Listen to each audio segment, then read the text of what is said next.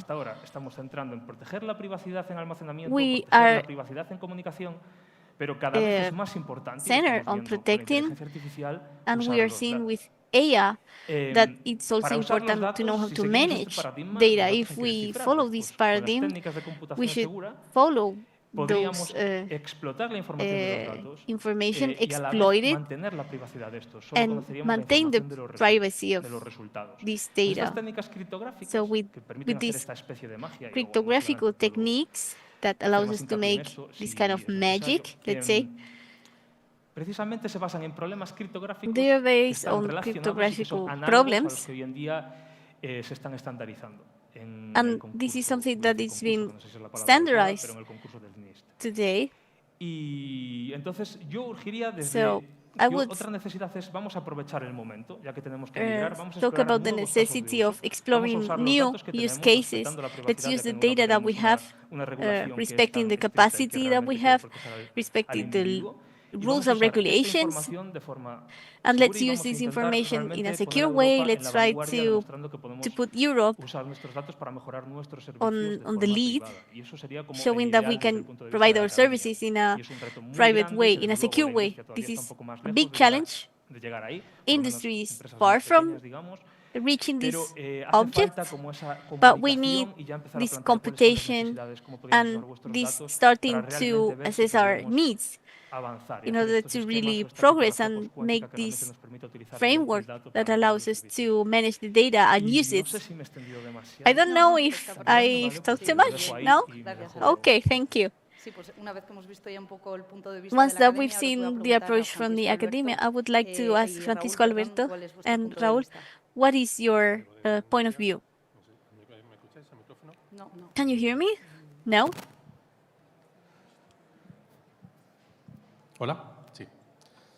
Pues la industria realmente lo que tenemos que hacer es From the poner toda la industry, what we capacidad que should do tenemos is en put poder all ofrecer soluciones of que ya our tengan skill to incorporadas provide la solutions nueva algoritmia, that la have nueva criptografía been postcuántica. integrated Por una parte, in reforzar el hecho post de in hay que seguir ese quantum. calendario, esas recomendaciones. We should follow this calendar recommendation of all of the international organisms. So we should be clear that it's not just speculations, it's something that we should engage with. And even if we're talking of 10, 15, 16 years, it's not that much time. As Alberto said, the first success would be, the first implementation would be for the more risk systems. So we need to develop all of this inventory.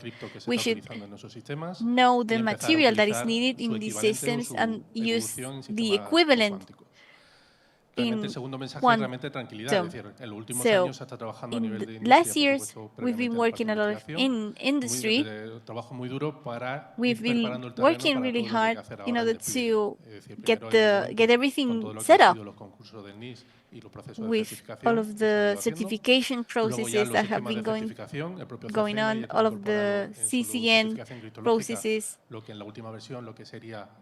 In their latest versions, they have included all of these concepts, and we have a reference in order to know if we have our needs tackled, and then we should have protocols and strategies. We have the PQC, and then from the more simple products, we should develop more complex solutions and progressively Entonces, al final, incorporating all of lo dicho, this. el tiempo pasa muy tarde, So, muy rápido, perdón. time Hay que empezar a trabajar ya, hay que tener it claro goes ese through really inventario quick, so we de have activos criptológicos que están haciendo. Como this comentaba el compañero, hay que tener cryptological identificado qué inventory. soluciones son alternativas, We need to porque realmente hay identify varias opciones de qué tipo de the algoritmos se different puede options utilizar y that hacer we ese have that análisis can de be cuál es el used más and make adecuado this para cada analysis uno de los of casos. the ¿De more acuerdo? adequate De solution forma for que, each aunque el case. impacto que nosotros So hemos hecho even y hemos if we've estudiado no had es excesivamente alto, pero el sistema not donde la a capa de really high computación sea impact baja o el throughput, el ancho de banda que tú or tengas sea bajo, pues evidentemente depending on el the volumen de las wavelength claves son más or altas, la capa de cómputo the es más alta y hay que computational hacer ese análisis capacity. detallado. We ¿Vale? should Con lo make cual hay this trabajo que detailed hacer, analysis. pero si We have a empezamos a lot of trabajar work ahora, to do, llegamos but a if tiempo. we start now, Me quedo más we're going to tranquila. save time. Gracias, Raúl. Raúl?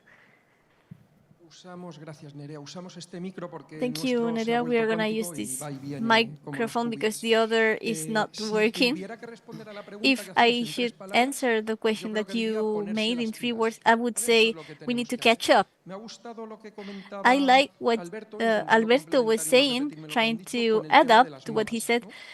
talking Es about verdad que ahora se trends. oye mucho de It's PQC, common criptografía to postcuántica, talk about, pero yo creo que lo to primero hear es about que nos PQC, pongamos las to pilas en lo que post-quantum podríamos technology, hacer a día de but hoy, we ¿no? Que should es catch cifrado up en on what we reposo y can en do tránsito, today. que lo conocemos todos, pero ya podríamos haber Focus estado on usando el cifrado transit, extremo hace mucho talking tiempo, ¿vale? about Los ataques de los que estamos hablando son del 94, o sea que no nos parezca que los encryption, ataques sobre the esa different cripto actual attacks. Tienen que ver con modas, porque yo creo que estamos de acuerdo They are todos not que la linked criptografía to no es un tema trends, de but modas. Es decir, lleva encryption is existiendo, not la a trend. conocemos todos, ¿no? Con la máquina We Enigma, know everything dentro de with las guerras the mundiales, ¿no? Enigma Qué papel machine fundamental siempre ha tenido and en its defensa y luego en la fundamental parte role in civil. defense. Con lo cual, So ahora la advertencia es, now no the main sabemos warning is we si don't vamos a know ver los yet que if estamos aquí we're sentados gonna en la mesa y el público y la gente de see streaming, un ordenador cuántico o lo verán a futuras generaciones quantum nuestras, pero la amenaza computer, está ahí y por but tanto tenemos que empezar a tomar medidas, the ¿no? menace is Aparte there and we del should ataque que take comentaba measures. igualmente Alberto, del As Store Now Alberto was Decrypt Later, ¿no? Guardo saying, la información. El otro que se enfatiza the mucho es los other largos aspect periodos de we focus transición. Es decir, is el on the convertir transition toda la periods, the criptografía que fact nosotros of llamamos moderna, ¿no? Desde gas de Box, translating en of the modern criptografía cryptography postcuántica no se va a hacer de la on noche a la mañana. post-quantum Y cryptography. ahí This la is not clave yo gonna creo que es que el be anuncio que hizo el from one INISE day to en another. noviembre pasado, del 24, For example, y que in luego November, ratificó there Europa, was incluyendo el an CCN, ¿no? agreement Los distintos ratified organismos by europeos, Europe. ya The situaban different 5 organisms, años desde ahora, o they sea, already 2030 o were 2035 como highlighting fecha a límite. period of Creo que lo 20, 30 interesante que minutes, hay en lo que 20, 30 comentabas en years, este sorry. anuncio o recomendaciones de Europa de They este make junio the julio series of es que recommendations dicen, no, in no, June, señores, July, de where aquí a they final were del mentioning 26 that empiecen ya. end of O sea, 2026 y they se should nos está start. acabando el 25, o sea que tenemos un And año. we are already Empiecen ya a hacer finishing los planes 2025. nacionales de They transición, were urging empiecen a to ver start esos national inventarios de los que se transition hablaba, plans, empiecen a ponerse las these, pilas, porque esto llega. and Y a mí they esa were parte me urging the preocupa, states to catch dándole up. ese carácter nacional, And this porque en España concerns me somos muy because in conocidos por Spain dejar las we are cosas really hasta known última hora.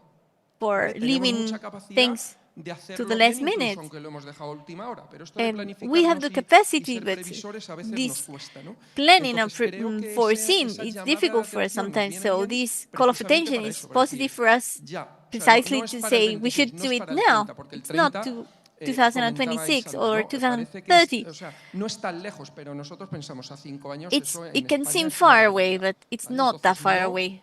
le damos la urgencia que creo que So tenemos que darle. we Y aquí should give también it es the urgency importante, that it deserves. dentro de muchos aspectos que luego podemos So entrar más en within the detalle, ¿no? different Como aspects, temas we de could criptoagilidad get y into demás, detail. For que seamos example, crypto conscientes, porque lo hemos agility, we should sufrido be nosotros en esa aware transición de because nuestra we've solución suffered it a with this PQC, transition que project no todo to es tan fake bonito como QC. vais We've a seen oír that por ahí. No se habla de everything is not that criptoagilidad, ¿no? Y beautiful parece que as we tú can see. implementas criptoagilidad y We entonces cambias un talk algoritmo de about hashing crypto por otro, uno de agility firma, uno and de we change intercambio de clave. No, no, no.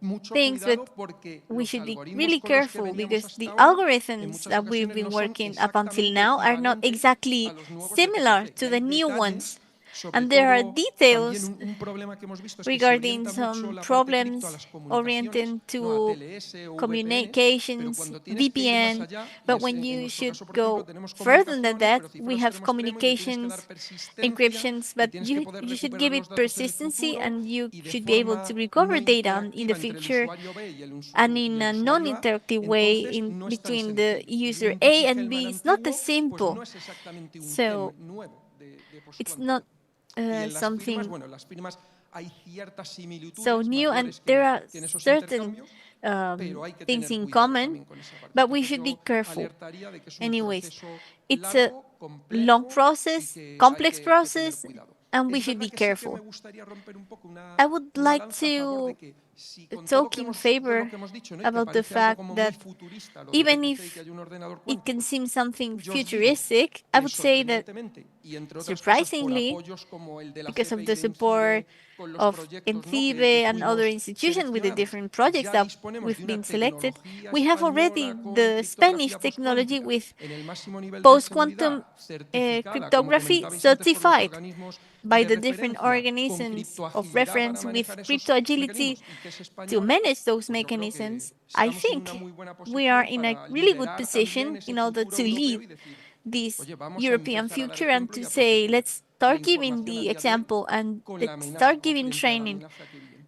face to the future Muchas gracias, Raúl. menaces. Bien, la cuántica permite crear redes de So comunicaciones quantum, ultraseguras que no pueden quantum alterarse y allows us escucharse to sin detectado. create Las comunicaciones secure cuánticas systems. QKD de las que So estamos hablando. quantum Proyectos communications europeos como el EuroQCI with persiguen EuroQCI desplegar una European red que habilite estas projects comunicaciones.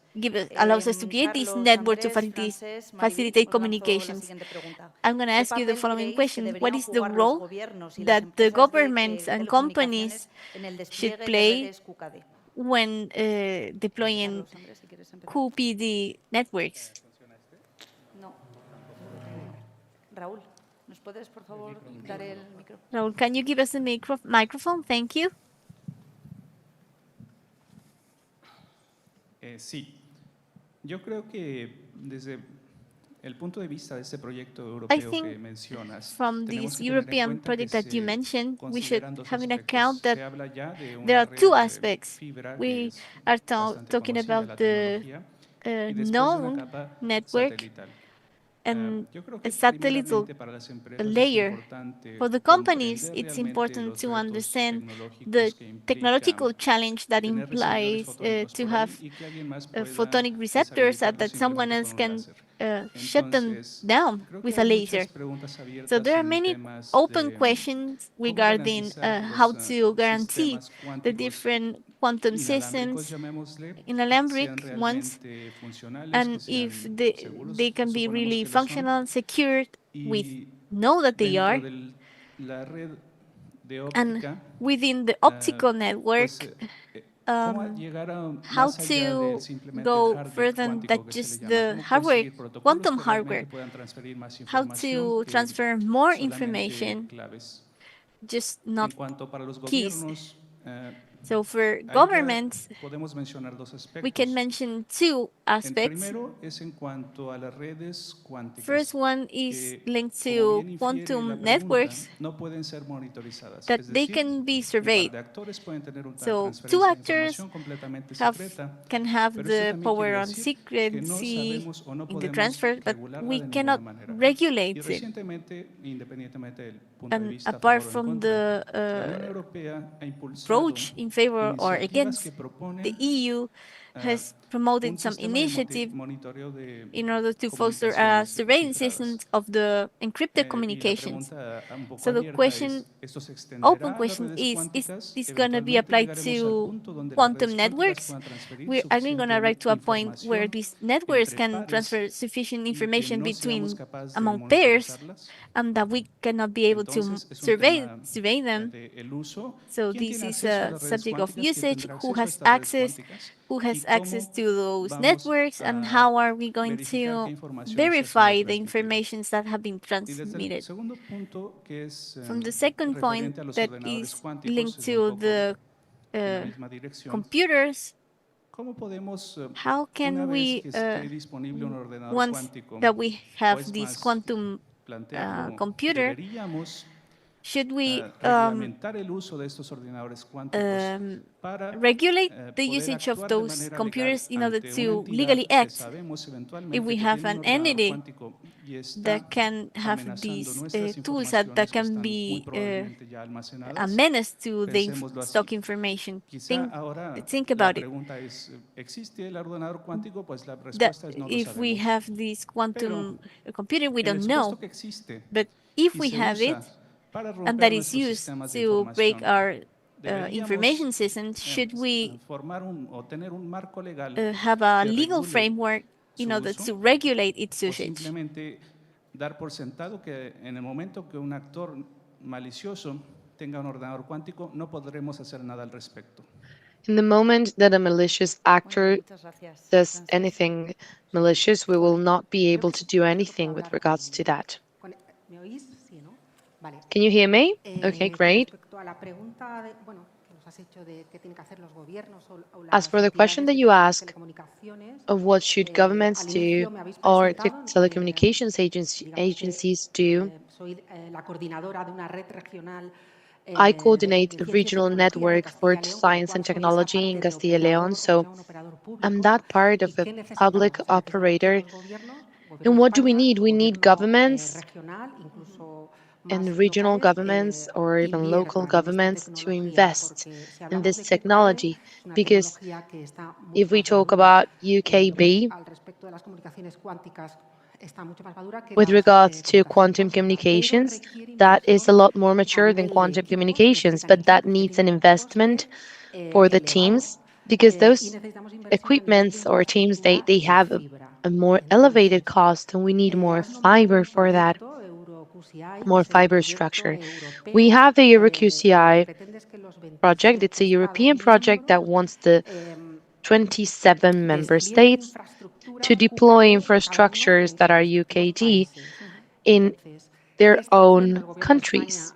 So what is the government of Spain doing, and what are the institutions that belong to this field of telecommunications doing? So inside the lines of action of this project that my colleague just mentioned, that has to do with terrestrial aspects, but also for space. In fact, recently there were two pieces of news that has been a milestone, because we want to have UKD ecosystems in a low terrestrial orbit to have telecommunications on a national level. Because honestly, the distances for this kind of satellites, for the skies, and 1,000 kilometers. So the field that it can tolerate for those communications is more for the level of a country. But also recently, this is another milestone, we need to be proud of Spain in this sense, is Pedro Duque, the president of Hispasab. He also communicated a collaboration with the Spanish Aerospace Agency for AUKD geostationary satellite systems that would allow us to communicate with this UKD technology among continents. Those would be the territorial and the terrestrial lines that have been set, and they are framed in a plan that's called National Plan for Quantum Communications, in which we have 6 regional regions: Castilla y León, Valencia, País Vasco, Catalunya, Valencia, and Madrid. We're doing urban deployments because they are short distance. To work with technology, we're creating quantum labs. All that taking into account that we need this from the government.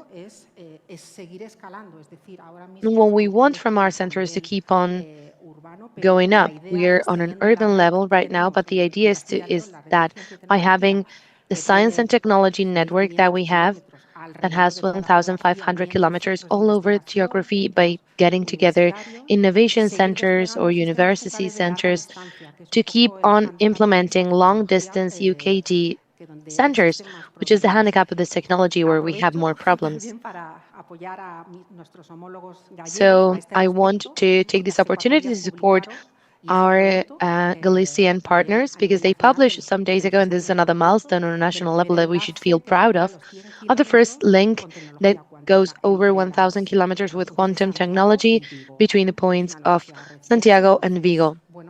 This is recent news, so this is the path that we need to follow for the rest of entities that need this kind of deployments. So we need government investment for this kind of technology, then new trainings when it comes to university level for this new knowledge, for this new technology. We need people, we need talent that know about this technology because we're learning like our team daily, and we need to have cases of use in this new paradigm that we're facing. Okay, thank you, Francesc. I think the scenario that's motivating the debate that we're having here is the arrival of the great enemy to spatial cryptography, which is quantum computer. We need to take measures in this sense, that's clear, but we have two options. One of them is the use of quantum communications. That means using principles of quantum physics for point A to transmit data to point B. What is the strong point of this technology? That in theory, it offers perfect safety. So any attempt to try to intercept the channel is found and it can be fixed immediately. Obviously, this is not lack of risks because there's one thing that's a protocol of communications that has been designed in a board by a physician or a physicist, and a different thing is to have equipment, teams, fiber, etc. So these technologies have some risks or problems for incorrect implementation and incorrect configuration or setup. Also, due to the fact of requesting equipments and complicated lines, we talk about communications with a very high cost, with needs for funding, and of course, pilot projects and progressive implementation. So these quantum communications have a competitor, which is quantum cryptography, that has as an advantage that it is not necessary to change the equipment. We change the cryptography through crypto agility. Well, with the, let's say, easiness that this requires. So what's the difference between these two options? We have quantum communications with a perfect security, or we have post-quantum cryptography that requires, let's say, the confidence that some math problems in the future will keep on being complex to resolve or to solve. So let's say that in one case, we need to trust that the equipments are implementing exactly what has been decided in a lab, and we'll also need to trust that in specific problems, we will never have an easy solution. What is the great challenge in this case, what everyone is clear on, is that there will be a need for a migration to be done, whether that's for quantum communications or whether that's for the post-quantum cryptography. So given that the perfect solution is very expensive and the other solution, or let's say the good one but makes you trust more things, and at first it does not have the same costs, let's say once we start looking at the cryptography, the first thing that is needed, I would say, by the governments is to establish some levels that might establish what's critical, which is data, and in which cases it is worth to invest in very expensive materials or with software conclusions so that we can keep on moving forward. We can also talk about data that's related to defense, management of energy, healthcare system, banking system, transport, or governance. So quantum communications are a solution that is good but very expensive, and obviously a total transition is not possible. So we will have to prioritize. Then other aspects for the university educational system is that, well, talking about quantum communications, we're talking about telecommunications, physics, and IT, everything together. And well, right now, university curriculums or programs will need to adapt to the situation. In this sense, I think it is necessary for curriculums for telecommunications. Engineering is for students to study quantum communications, cryptography, and post-quantum communications. In the same sense, we should see in what level the IT and electronics studies are also including this kind of disciplines, because they will need to be a part of this knowledge towards the future professionals. I don't think that, let's say that this edition of the ENISE, where we talk about the future ENISE generation, the future cyber generation, this future generation will need to know what quantum physics is. And well, they will need to have some knowledge that, to my judgment, they will need to be included in the next curriculum. And we will need to have people who are trained to give that training. Of course, that's something we will need to take into account. Okay, so the next question, I'm going to ask it for everyone. You have already given some ideas, but in your opinion, what challenges should be tackled both from the academic network as part of the industry that's represented here and the industry also represented here? How do you think the post-quantum cryptography can be adopted as a daily tool? If you want, you can start here.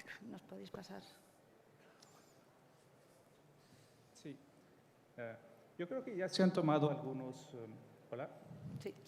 algunos pasos en la dirección. I think we have already taken some steps towards the correct direction. For example, we have the transition directive on a European level. On the level of Spain, maybe we could start by updating the roadmap that was published by the CSN 2022, where we talk about the new algorithm for the encapsulation of passwords, HQC as a candidate. I feel that has already been accepted as a future standard. So I think that going beyond on a national level, taking this accompaniment of these new entities to achieve a transition when it comes to the use of algorithms, post-quantum algorithms that are considered to be safe.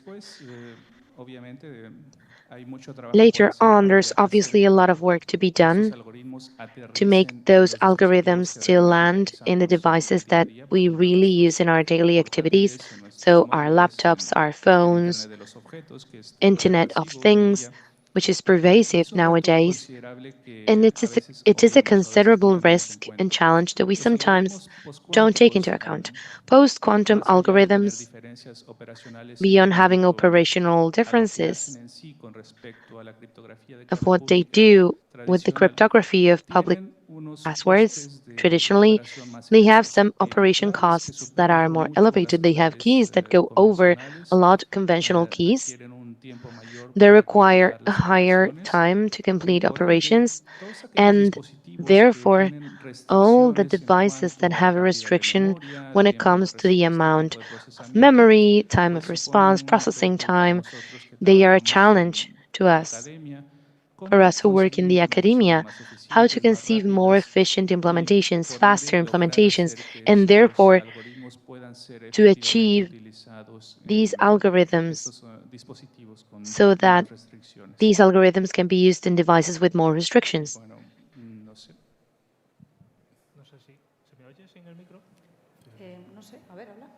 Can you hear me without the microphone?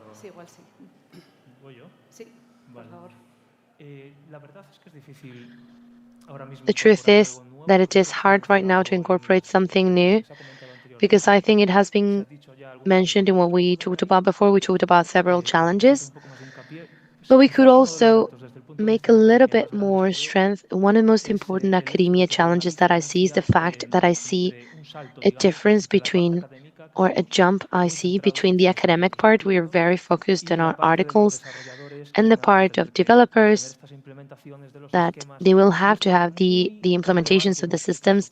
And this is really relevant in this case because in post-quantum communication, there's many different families that depend on cryptographic problems that are different with very deep mathematical knowledge that are different from each other. And we don't have a profile or a person that is trained in all these aspects at the same time because, you know, math knowledge at the same time, you know numbers, you need relatively advanced knowledge about implementations because sometimes to get these things to be efficient, you have to have a very low level on the primitives and the tools that we need for them to be executed fastly.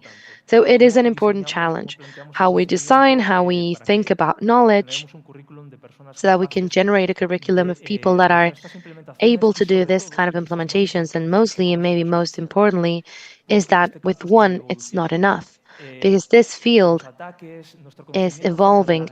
So our attacks, our knowledge on defense, it keeps on evolving nowadays. Some weeks ago, a researcher published a work saying that maybe safety from some of the aspects would change. Maybe it will not change drastically, but we will need to change the parameters and the systems that we need to use. And the fact that we don't have a fixed solution, it makes us so that joined to the big families that we have right now, we will need to update the schemes and we'll need to create more agile solutions, just like how to exchange, how to update protocols so that they are adapted to the new knowledge that we have there. From the point of view of efficiency, we mentioned that these schemes are sold as very beautiful. They would defend us from a future possible quantum computer. But right now, I'm going to focus on the post-quantum area right now. It has certain overcosts. It does not have the same computational cost and storage cost as the traditional schemes. This is not exactly the case because it depends on the family that we're talking about. For example, many of the schemes based on articles, I would say, and correct me if I'm wrong, that on the level of efficiency, they're even more efficient than the classic systems. Surprisingly, they are correctly implemented, or they should be. However, they have an overcost of storage. This is different now. So with these schemes, we need this specific case. In other families, it could be a different paradigm. But with these schemes, we would need more storage resources, and maybe on a computational level, it would not be so costly. So all of this are a lot of questions or a lot of knowledge that we need to take into account at the same time. Another challenge would be being aware of these attacks on the academia level. We're still researching what is the practical safety or security that these schemes are offering. We have a relatively mature knowledge on the asymptotic security from these cryptographic problems. And with this, I mean that they are problems that, as we increase the parameters and the bits of security of the keys, they are harder to solve.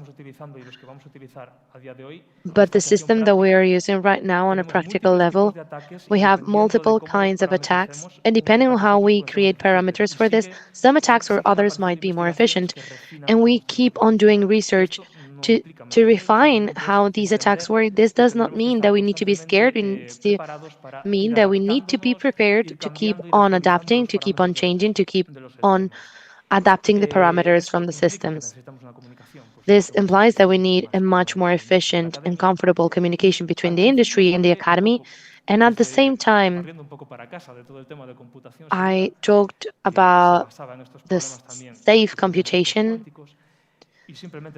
for post-quantum systems, but this would be even harder because the overcosts for computation, the memory overcosts, the different amount of families and different schemes is much higher than the schemes for safe computation. It's even more necessary in training to be able to communicate what we can do, the limits that we have right now, or where we can get in the cases of use. I think I'm not forgetting anything now.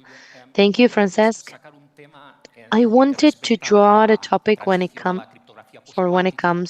to the post-quantum cryptography, which is the conceptual complexity of the current cryptography or the new cryptography. In my experience as a professor in university, when they study IT, first-year students in the subject of algebra, they understand what RSA public systems mean and how they work.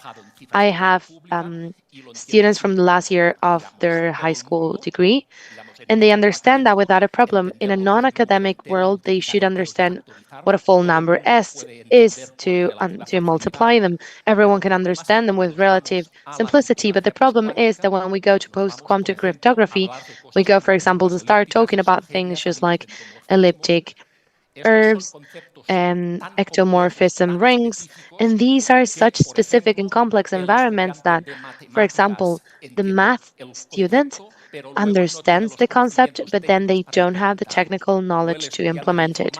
Or maybe the IT student that might implement it, they don't understand the base. So one of the main challenges of this cryptography is that given that it might seem complicated, that just one person might understand from the beginning to the end all the technology that has been involved. I don't even mean about implementing chips by an electronic engineer. We would be mixing three profiles. So it's just surveilling, giving that knowledge in this area will be distributed. So it's just to be careful that a person who does one thing just for the lack of knowledge of the details from the other sides, so that they don't have a creation of holes or problems of safety or whatever. This is just talking about basic cipher, electronic voting, ectopomorphic checking. These are immense risks. Parameters, why the noise should be 3 and not 2. Be careful, because if it goes from 3 to 2, it stops being secure. And who knows that? Only a mathematician knows, but the electronic one set it up. Maybe they couldn't do it because of the chip, and instead of 3, he left it in a 2, and that creates a problem of security. So again, it's a problem talking about professional futures, and it's just taking into account that it will be multidisciplinary teams, and the communication among them will be a critical topic. Thank you.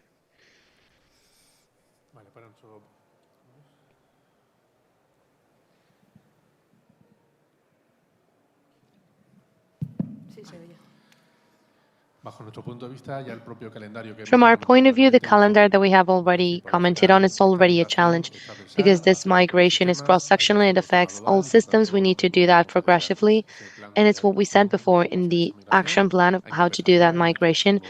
We should start now. We should not leave it for the last moment. But there, I want to link it to raising awareness. We all know what's the risk of a computer that does not exist, something that might happen in 15 years. So the exercise is to keep on doing that awareness raising, to see that that is a real problem, that we need to start working on it now.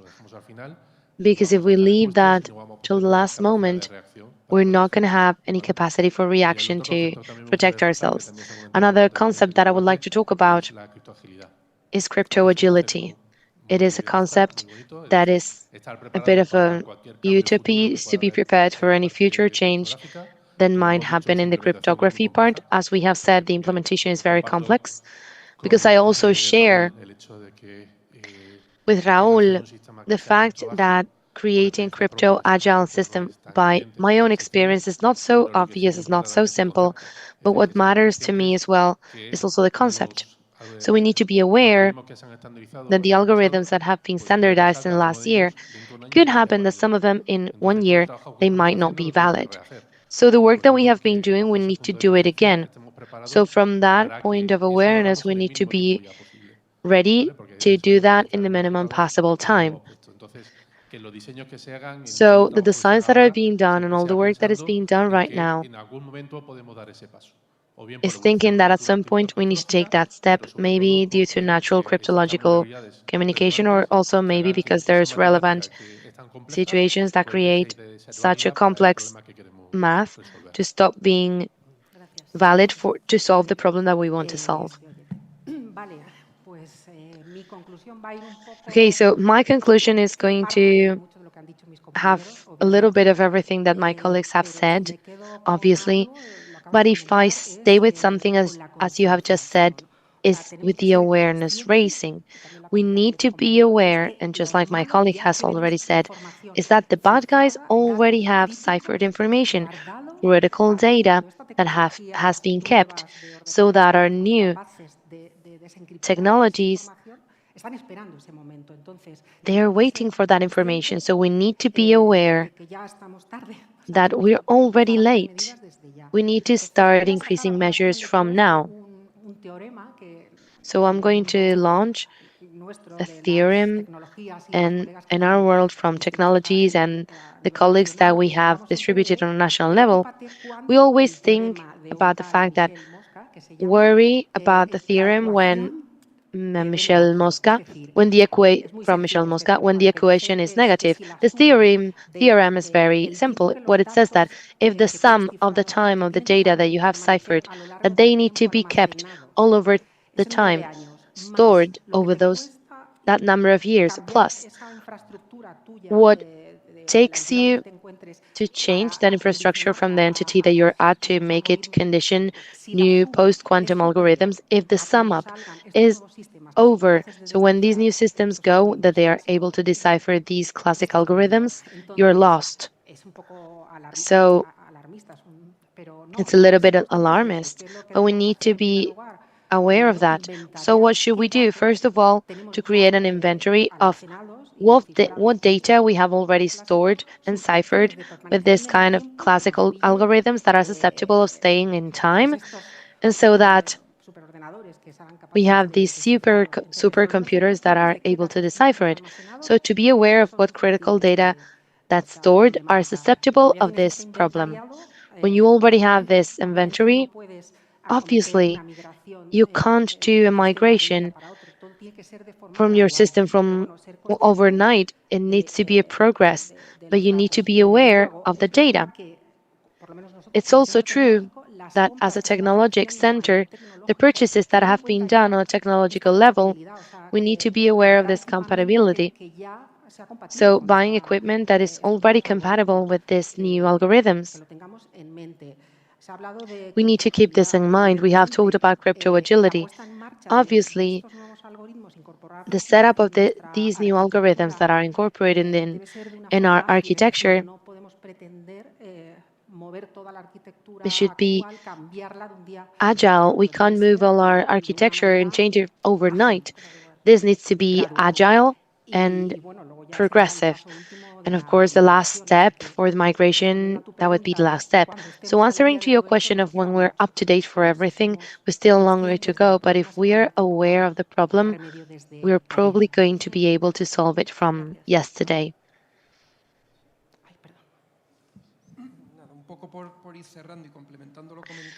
Just to end a little bit and to complement what has already been talked about, it's not about scaring anyone. Or to be alarmists. What I see is that it's a risk of all or nothing. Whenever there's a quantum computer, we're going to have all our current cryptography destroyed. Symmetrical, and the symmetrical has an impact, but a big part of the cryptographic elements that we use right now will not be able to be used. When will we see this? We're not going to see this. It's not going to be just China or Russia or Latin America, the US saying, hey, I have a quantum computer. No, that's not going to happen. We'll start to see events that if you study them correctly, you'll say, how did these people know this if this was protected and I couldn't have known it unless I had a quantum computer? And in that at that time, we will doubt because there could be a technological event that might have unveiled it. So we have that doubt and it will be problematic. It's true that there was an element that we did not talk about, and I think it's key. In this means of the migration to the solution for crypto post-quantum, one of the main challenges, besides crypto agility, that Francisco was talking about and everything, was the hybridization sector.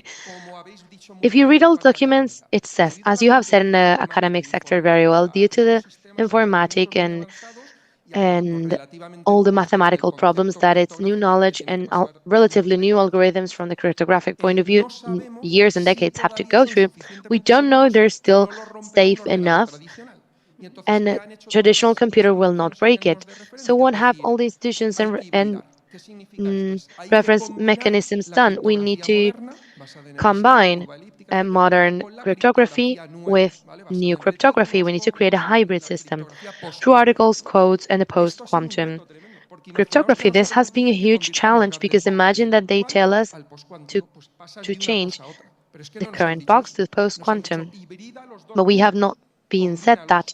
We have been told to create a hybrid system between these two worlds, so we need to combine them with the pros and cons from both worlds. So the challenge has been even bigger. This would also even surprise you because I have Monica here and with our team of development, engineering, etc. And with the first deployment that we did for the post-quantum guard box, and as human, you are exchanging in the same way than just a normal guard box. And we said, okay, that's it. We have achieved it.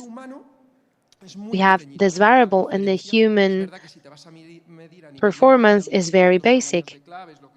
If you see some key sizes, etc., there's impact in the storage, etc. But it's something we can't really think of. Let's not think, hey, if I need to include post-quantum cryptography, all the data that I'm handling right now will take a lot longer. We can't do this. No, let's forget about that. That's no excuse nowadays. So with that challenge, I would say that what we need to think of right now, and with that idea of the end of 2026, is to start having pilots that are ratifying that I'm protecting my information and I'm protecting it as soon as possible. And in the pilots, there's two elements that we have had in mind anyways. And just to share what will help us as a learning curve. So human, how we exchange ciphered and sensitive information for humans, how we could do it with post-quantum capacities, and the one that has to do more with machines. We talked about apps, technologies that I need to integrate. And there, the focus should be in including a middleware or SFDK, is to have an algorithm that start using the post-quantum technology without me having to change all the technology that I'm using right now, because that will take years to be changed. But if I can include that layer of security, I think Javier already talked about this before, and if that layer has a sign of Spain, that's even better, but we need to include that technology level that will include the protections on that level. Thank you very much. Okay, so with this participation of Raúl, we're going to end this interesting panel. I personally have learned a lot. I think as a summary, I did not bring a pen to note it down, but I think the memories that we should remember is that moment that all companies need to start creating an inventory of their data, the data they will need in the future. It's necessary to have an investment on this, and it's necessary to have professionals that can support from the academic network to train future professionals that can help us face this big challenge that is just at the corner. And with this, we're going to close the roundtable. Thank you, everyone, and Carmen, you have the floor.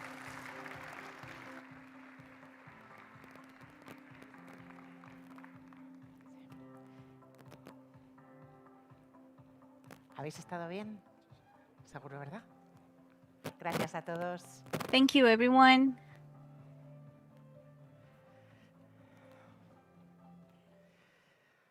Bueno, pues llevamos un buen ritmo. Well, we have a good rhythm. It's hotter, by the way, huh? About the information that was provided today was really good. We've talked so far about cyber strategy, cyberspace, sovereignty. We've talked about the importance of geopolitics and in digital infrastructures. We just talked about quantums when it defies cybersecurity. We've had a lot of experts talking about this. And with these blocks, we're going to make a little pause before going to lunch. But before that, we're going to have an international subject. We're going to talk about innovation and cooperation on a European framework. In a context where digital threats evolve every day, collaboration among member states, institutions, and the private sector is essential to protect citizens and strengthen our shared capabilities. To share his vision on this topic, we have the great pleasure of welcoming Mr. Luca Tagliaretti, Executive Director of the European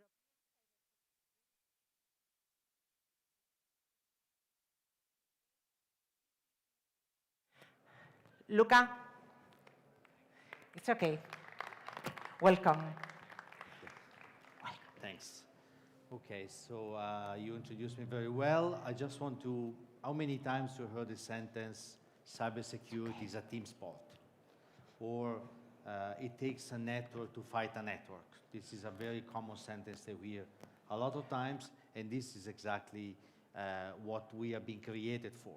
The European Cybersecurity Competence Center was created with the idea of building this network to fight the other network, to prepare the ecosystem, to prepare the industry to the cybersecurity challenge that we are facing together. We have been created in 2021. We are a new body of the union. We are based in Bucharest. But even though the creation is from 2021, we have been operational only since a year and a half. So we became financially independent at the end of 2024, and now it's 1 year that we are working on our own legs to ensure that we fulfill our mandate. We are within the University of Bucharest, even though we are a union body. This is done to create the synergy between education, research, and implementation and operational. You see our offices there. What are the main objectives of the regulation? Why are we being built? First of all, to reinforce the EU leadership and strategic autonomy on cybersecurity and digital sovereignty. We hear this a lot. The topic of digital sovereignty, technological sovereignty, is well present in the NINISE report, in the Draghi report, in the Letta report, is one of the pillars that ensure competitiveness in the future. By the way, 2 days ago, the Nobel Prize on Economics exactly focused on that, how innovation help boost the growth of the economy. So it's really nice that we see this also recognized by the scientific community. Second objective is to support the technological capacity of the Union.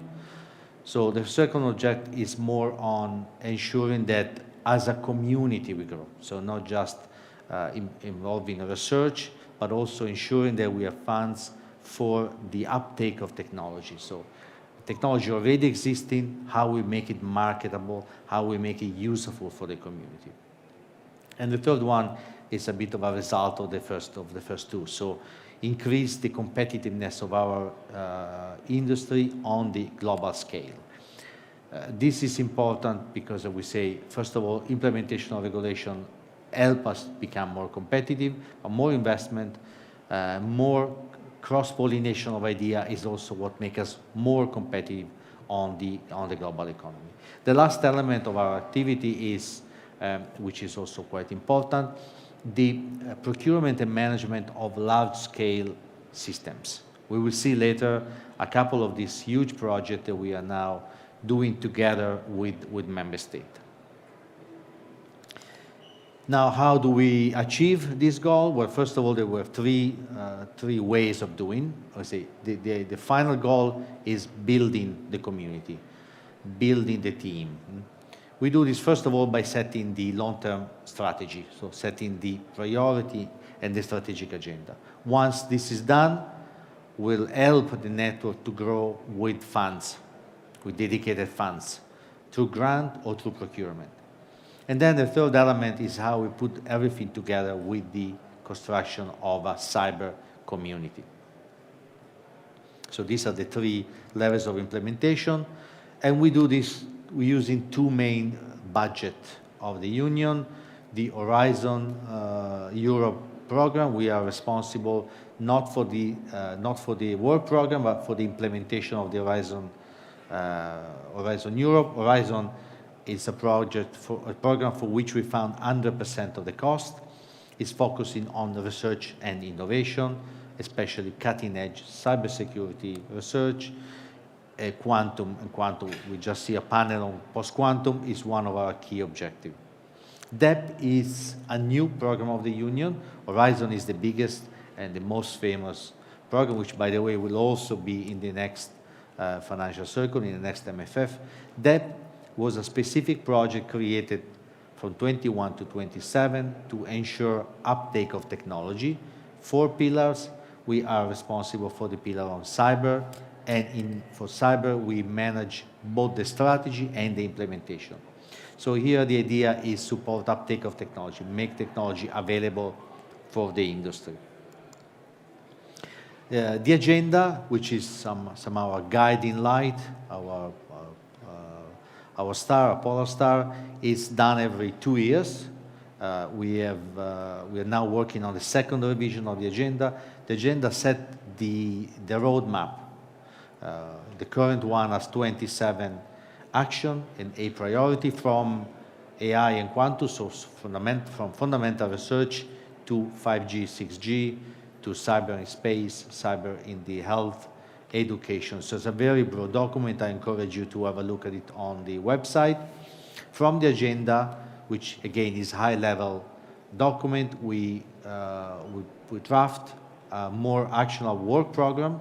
The work program has a 3-year rolling base, and on the work program we really identify chapter by chapter, line by line, what type of investment we do, what type of project we sponsor. The strategic agenda is done together with our community, so I started by talking about the community. Our first community is the network of the member state. In each member state, we have founded, together with the national authority, a national coordination center. In Spain, this is within Ibiza, and this the NCC Spain here in León. They are responsible for ensuring a connection between the market, the industry, yourself, and the European funds. So very important role. In the agenda, we also have a clear orientation. Our mandate asks us to focus particularly on SME. So the agenda has a number of actions particularly focused on SME. SME, we know, is 99% of the economy. And in some member states, including Spain, these are really the backbone of the economical growth. The next instrument is the funds. On one side, we have the strategy. Then how do we implement the strategy into actions? We do this through funds. I mentioned before Horizon and DEB. Where do we stand so far? So the ECCC was started, I say, in 2024, but before that, Commission, together with a small group of member states, already started developing project and implementing activity. So we have, at the moment, more than 500 million already invested in the economy. These are debt money. That means that the other 50% have been provided by the industry. So we have more than 1 billion already mobilized on cyber. The debt budget is 1.6 billion. We started late implementation, so we won't be able to consume all of it, but we will definitely reach maybe around 1 billion or a little bit shy of 1 billion by the end of 2027. So significant amount of money. We have 180 projects. We just closed a call last week, so we expect another 50 to 60 projects to be sponsored on top of this one, so we will reach around 250 projects, thousands of beneficiaries. The beneficiaries are the company that a member state received the funds. The number is high also because we provide funds to the NCC, to the member state, for their own financing at national level. The so-called financial support to third party, which target startup, SME, small entity, which cannot really access, for which is difficult to access European funds. On Horizon, we have around 200 million project, another large call of 90 million. We closed at the beginning of November, so we reach in 2025 almost 300 million in Horizon. Horizon projects are less because generally, considering it's 100% funding, considering that these are large research activity, these are generally bigger in scope, so there are less project finance, but still we have 180 beneficiaries at the moment. Why is Horizon important? Well, first of all, because we need to build the value chain from research to the final implementation. In the ENISE report on resilience, there is a big emphasis on focusing funds on fundamental research, where Europe is lagging a little behind, where we need to work together with the member state. We have few calls open. One is the call Cyber8. It will be open by the end of this month. This is around 100 millions, and again, that's the call of 90, which will close in November. Now, on Horizon, I say, okay, around 90 millions in 2025. What do we look here? Mainly generative AI, application of AI for cybersecurity, privacy, enhanced technology, integration of PQC, cryptography. So we are preparing for the post-quantum world, and also the application of quantum on national activities. The third element of the activity, so I started with the community. I want to finish this part with the community. The third element is the construction of this team. So how we want to do that? We want to do by involving everybody through a dedicated platform called the Atlas. This has been going on for a while, but we are finally close to the entry into operation of the Atlas. This week, we will have a governing board approving the final element of the Atlas, and then we open to launch in the next 2 to 3 weeks. The Atlas is it's a repository for all companies could register themselves.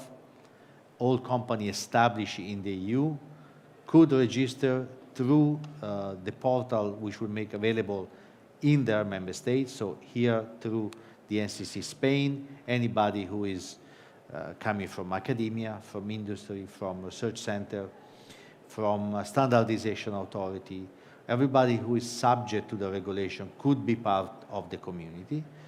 The community will be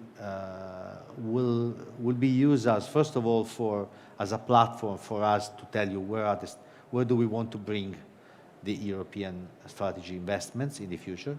We really need to use it for gathering feedback from you, because at the moment we do not we could do better to involve all of you. So we want to use the community to collect feedback on your priority, on what you see as needs from the industry, and how we can help you with that.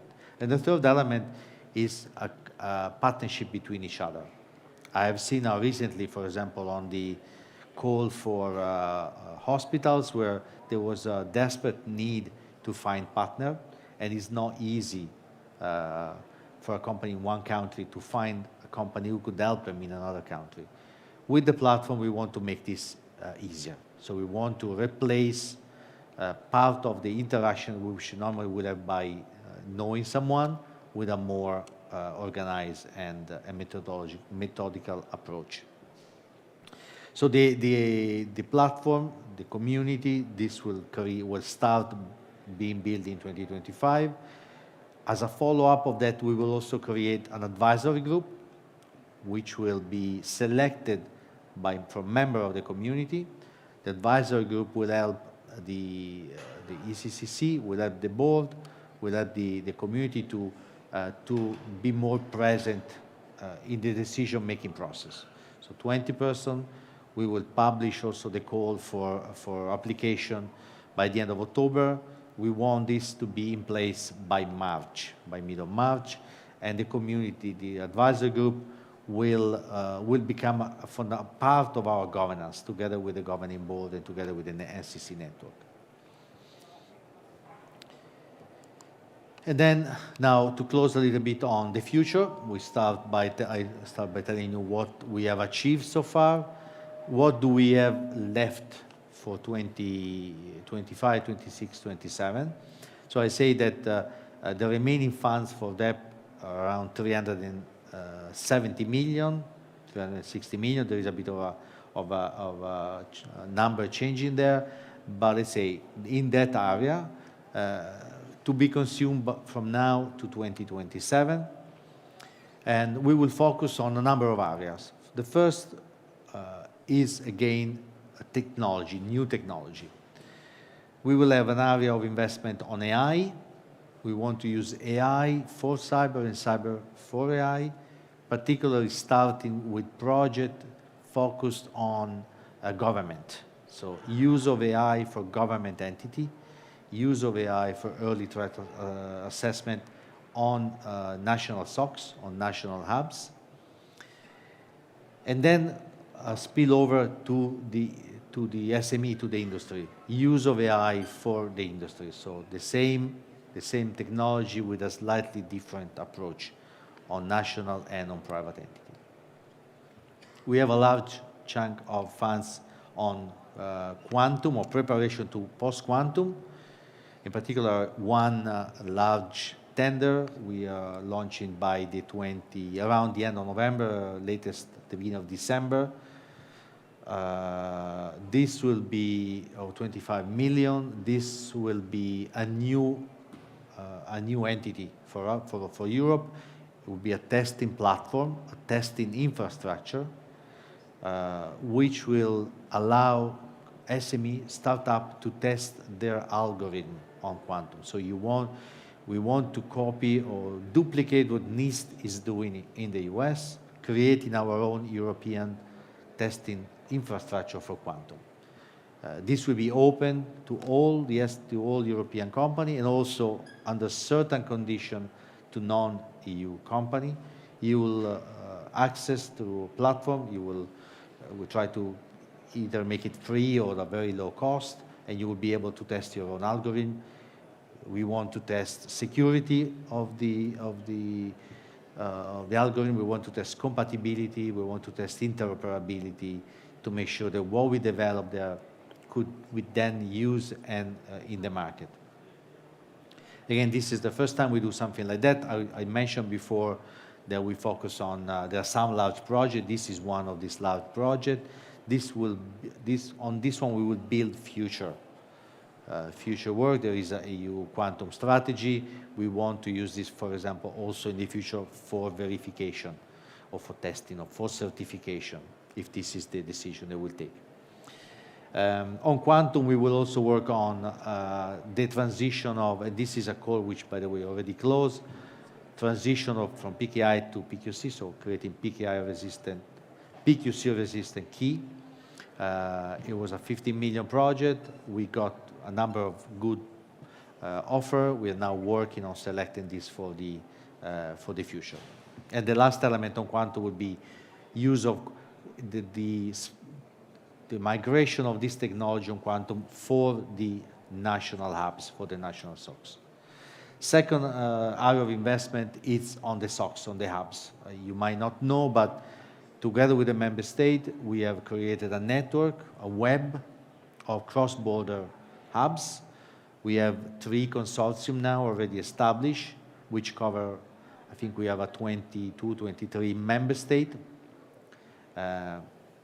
The hub acts a bit as an early warning system. So from the cross-border hubs, there is a connection to national labs, and there is a connection to private SOCs. So in case of attacks, in case of early warning, the information is shared from the local level to the national to the European level. And this is the first time we see a cooperation of member states also on intelligence sharing. So we have already 2 running, and the third one has been selected very recently. We signed the contract early 2026. This will be the backbone of our protection of critical infrastructure and will really constitute like a cyber shield around our infrastructure. Similar to that, a new initiative, it's a hub or SOCs for the undersea cable. We all know how critical submarine cables have become this year. Since the beginning of the war, invasion of Russia to Ukraine, we want to ensure that we created something to protect those cables. So we'll start by a small entity which will focus on the cyber side or the digital side. We want to build on this in the future, if a member state will allow that. Also with other type of intelligence, other type of technology, we want to make it a fusion center of technology where we can use defense data, naval data, to protect our infrastructure. Following from that, another large investment will be on readiness of the EU entity and preparation to the NIS2 and CRA regulation. There is one large project called Secure. Spain is also part of it, where we want to help company to be ready for the CRA. So there would be a testing platform. You could test your technology. There would be knowledge material. So this is an agreed effort with the member state. It's a consortium that want to help the economy to be ready for that. Another large project on preparedness and resilience is on hospital. Hospital is our other critical element in our ecosystem, in our society, which are heavily attacked by hackers for ransomware. We just closed the project of 30 million for the creation of a number of, first of all, a gap analysis, and then SOCs for monitoring hospital. This is also very important for all of us. Then the last two, one would be on the innovation of support of the NCC network. NCC are essentially in providing funds to the small and medium enterprise regional level. We want to continue with this in the future. And then for closing, on dual-use technology. This is now only 3% of our budget. It will grow in the future. We see how dual-use and civilian are extremely important. So with that, I want to close. I say that to close, regardless of what you do, whether you do a small software, whether you do large project for member state, it's really important that you engage with us to ensure that we build this community together. We want all of you to be part of this journey, so please engage with me or engage with our friends here in INCIBE and the NCC so that we build this team together. Thank you. Thank you, Luca, and we hope you enjoy your stay here in León. Thank you, for sure. Thank you. Muy bien, avanzamos y llegamos al bloque previo a la pausa comida. In this session, we will explore how different countries and organizations are addressing global cybersecurity challenges through collaboration, vision, and commitment. We are delighted to welcome Gladys Ledo, Head of Data Protection and Risk Information Security Management at OSDE, Argentina. Bienvenida. Gracias. Welvis Beltrán, arquitecto empresarial del Grupo Ramos, República Dominicana. Welvis, bienvenido de nuevo. Gracias. Anne Felkner, Director of Cybersecurity Research and Development Division at NASC, Poland. Welcome. And moderating this session, Roberto Barata, DPO de Abanca. Todo tuyo. ¿Me escucháis? Sí. Hola, buenas tardes ya. Supongo que todos sois conocedores de las dificultades ferroviarias que hemos tenido esta mañana. Supongo lo habéis mencionado o no, lo habéis mencionado. Bueno, pues esto lo que produce es que haya tenido que haber un cambio en alguna de las agendas, pero bueno, el problema ha estado en la vía que une Madrid con León y por lo tanto pues hay un poquito de agitación porque algunos de los ponentes acabo de llegar ahora mismo y hemos tenido que hacer algunos cambios. Pero bueno, la agenda va magníficamente bien. But for now, everything is going according to plan. Y simplemente les voy a pedir que ellos mismos se simply, I'm going presenten to ask themselves to introduce themselves, to tell them who are they, where they work, and what are their concerns in their daily work. Thank you. Talk a little bit about your work and what are your key concerns about cybersecurity. Okay, por favor. Bueno, gracias, Roberto. Bueno, vengo de Argentina. Thank you for your work. I come from Argentina. I work in data protection and risk assessment in OGER. We are the point of communications with the medical providers and collaborators or partners. So we talk about the... Muy buenas tardes, soy Welvis Beltrán. Espero que estén genial. clients. I'm Lewis Beltran. I am a company architect in the group Ramos, which is the most important retail in the Dominican Republic. I've been working for more than 25 years in innovation, management, and technologies focused on protection of information. Thank you. Hello, my name is Anna Felkner and I work at NASK. NASK is a Polish research institute in cybersecurity, and I led them teams who are responsible for research and innovation in cybersecurity. But NASK is a quite huge organization. We have not in our structure not just the research teams, but also National CSERT. We also have a team who work on children's safety in the internet, and we have policymakers. We have also the doctoral schools. So we work how to, at NASK we would like to cooperate to achieve the better goals, yeah, because we have those quite big structures. Okay, thank you. And vamos allá. Vamos a ver cómo las diferentes vertientes de la gestión o de liderazgo de cybersecurity se perciben y se manejan en distintas partes del globo, como la cooperación internacional es cada vez más relevante. And we see that international cooperation is more and more relevant. We have more American actors. ¿Cuáles son tus mayores retos en la gestión de la seguridad y cómo los security estás management? afrontando en tu trabajo How are diario? you handling them? Bueno, la innovación día a día que nos va In innovation, un poquito de rehén y es acompañar el negocio, ¿no? we want to accompany companies from the very first day, not to be present in the middle or at the end when everything is ongoing. So this is one of the biggest challenges, because we have constant switches in providers and it's difficult sometimes to retain people that we like. This is a big challenge for us, retaining talent, and also all of the transnational questions. For example, also the compliance with GDPR, because we work with people that come from all around the globe and we have to comply with all of the rules and regulations. This is something that we are working with, and this is a challenge for us. It's difficult to comply with all of the steps that they are required. We are talking about the fact of putting the companies first. We're going to keep talking about it, because they are the drivers of cybersecurity. Welvis, I know the Dominican Republic.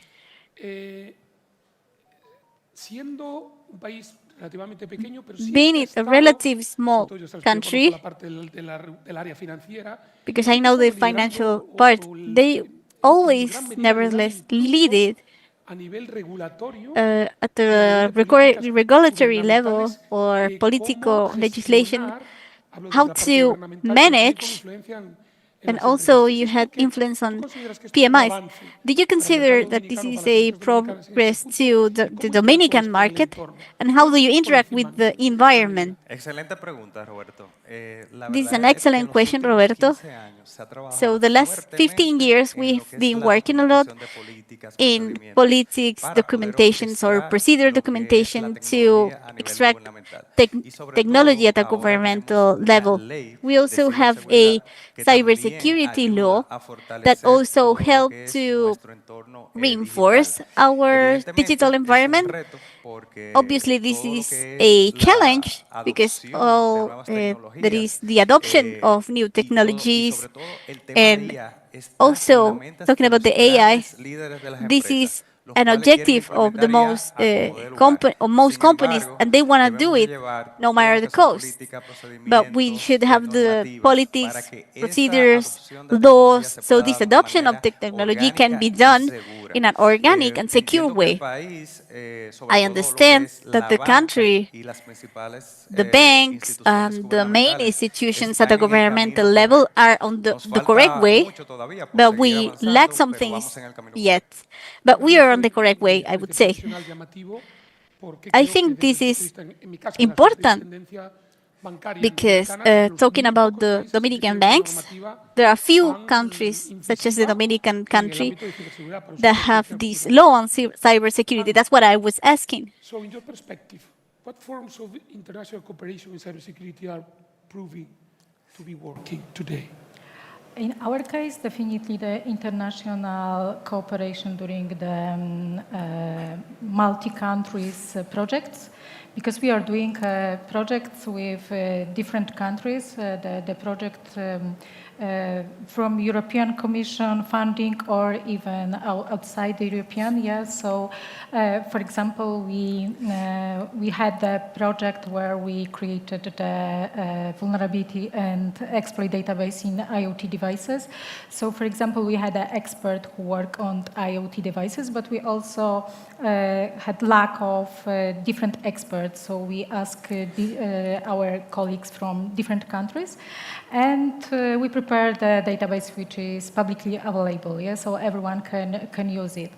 And also we had a project, for example, Unity, where we collaborate also with Japan. We have 5 partners from Europe and 6 from Japan.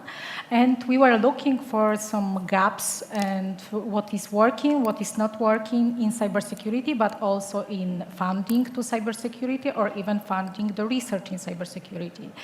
So I think that it is one of the best idea. Right now we also work on the project where we use AI for helping CSIRT and SOC teams, and we also do it internationally, yeah, because we have to cooperate. We can't do this by ourselves. And we also, at NASC, as a CSIRT, we collaborate with CSIRT networks in different teams as CERT or CSIRT. And we are working on some kind of working group. For example, ENISE working group, European Cybersecurity Competence Center working group, and we also are the part of EXO, so it is also very good to have these public-private partnerships. Yeah, so I think that there are a few ways to work together to achieve better goals. Okay, so your colleague mentioned previously the main drivers. First is to align to business. The second is to deploy or implement the right policies and procedures, even from the government or the regulator perspective, and of course AI and lack of talent. So mostly the main drivers who are keeping us on the track are basically the same than 10 years before. Now with the suddenly a period of AI is going to be more complex, if I can say that. I guess in 10 years, we are probably been discussing probably the same drivers because there's no easy solutions for this. Okay, so thank you. Esta pregunta es para ambos, ¿no? Okay.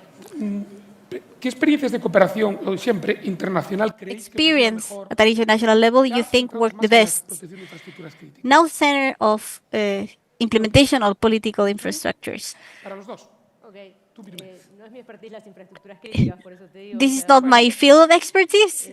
Con la protección de infraestructuras. ¿Qué es lo que What entendéis que a nivel puede do you ayudarte think más en tu trabajo? that can help you the most? Hoy es los cambios, sí, las tecnologías van evolucionando y todo el tiempo van cambiando y what happens today is that there are challenges, technologies keep on changing, there's new attacks, everything's new, and all of this means that everything is constantly evolving, changing technologies, innovating and accompanying these factors that are changing things all over the world. It happens in Argentina, and I guess it must happen in other countries too.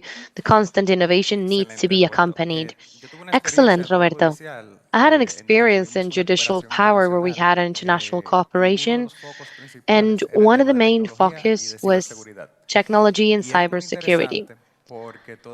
It was really interesting because everything related to judges, lawyers, and members of a court, for them it's hard to adopt technology. It's very hard to deal with them.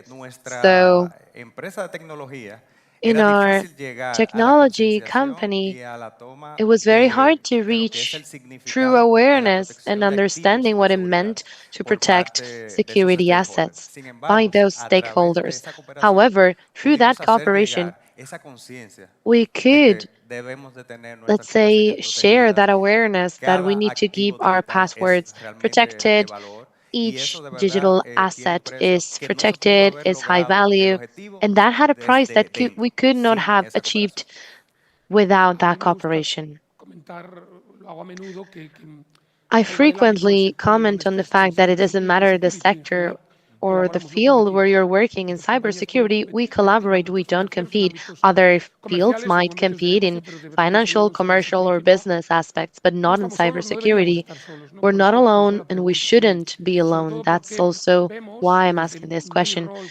Because from my role as president of ISMS, the Spanish Cybersecurity Association, where it's really big. We're even developing new organizations in Mexico and in Panama. We try to create sectorial or regional associations that allow us, first of all, not to be alone, to be able to create a dialogue and to have a relationship with someone just like us, because we all have a role that means that no news, good news, right? Usually, if you don't get a call from us, usually it means that there's good news. So if you don't get a call from us, then why should you call us? Usually that's not necessary. But first of all, it's necessary to be able to compare, not to be alone. And it's not just sharing classic information, but also being able to, inside the geography of a country, to see your position with regards to the government, with the regulators, and also with countries. So that's why associations, we believe they work well in this field. Professional associations where you can find this kind of shared concerns. It's clear that we can't live alone without collaboration. And it's necessary for people to study, to be well trained, and to want to learn. That's why we said that it's important to train people. And it's not so simple because people are just a bit saturated to read 200 emails a day. And it's sometimes very hard to find, let's say, the key aspect to make it interesting for people to want to hear you. Some people might even say, no, I already know what you're explaining. And sometimes when you create a simulation, the results are surprising. So it's like a very small challenge, but it's specific and it's true. Also, Roberto, in that same sense, it's really helpful to see when there's very different organizations where they can sit down at a table and discuss different topics openly. I had a very beautiful opportunity where the INCIBE also participated when we had Costa Rica, Chile, and different countries from Latin America. And it was hard to talk about some things, just like attacks, how they could survive, what's the new strategy that they can have against a new attack. And as you said, without the collaboration, this is important. The wheel has already been invented, so we should take a look at the wheels that already exist before inventing ours. I mentioned, and you all mentioned that one of the main drivers is the lack of talent, the lack of specialized workforce. How do you deal with this? How do you manage this lack of talent? How do you get the ways to improve it? I think that whatever we do, we should do this better because we still have a lack of talent. and at NASC, for example, we believe that the diversity is very important. In cybersecurity, diversity is very, very important. So we should encourage different type of people from different surroundings, to find their careers in cybersecurity. So, for example, we have a mentoring program for women because women very often they think that the cybersecurity is too hard and they will not even try. So we would like to show them the different type of path, the career, different, not just this one which is quite hard, but also this one which is not so hard, and everyone can find something for themselves. Yeah, and we also, for example, in my division, we have a different type of teams. So we have a team who works on information security, network security, IoT security, mobile security, and the team who is working on the using of AI in cybersecurity. And also we have a team who work on more social and psychological part of cybersecurity. I mean, the human-centric cybersecurity issues. Yes, so those people work on their own project, but we have every week we have a meeting where they say something about their job, so they know about the issues of different teams, yeah? So they can help somehow. And we have a platform for knowledge sharing. For example, after my being here, I will present for my colleague what it was and who I met, yeah? And a lot of those things which I learn from here, yeah? So I think that it is very important to be open for knowledge sharing, because we can't work just by ourselves. Yeah, we can't solve our issue. We have to collaborate. So we have to be open for knowing new things, because in cybersecurity, the whole life you have to learn something. Yeah, so it is easier when you have someone who can help you. Yeah, so we also have some kind of seminars where we invite people outside NASC and even from around the world. Yeah, because right now we can do it online. So we encourage people to say something about their job, and it can very often it is open for some kind of collaboration, yeah, or cooperation, because we can find someone who is doing something in which we have some kind of luck, yeah. So, and we also have a doctoral school at NASC, so we prepare some kind of webinars, seminars. So I think that it is very often, it is very. We should be open for those knowing what different people can share with us. Yeah, so. But it takes a lot of time. I mean,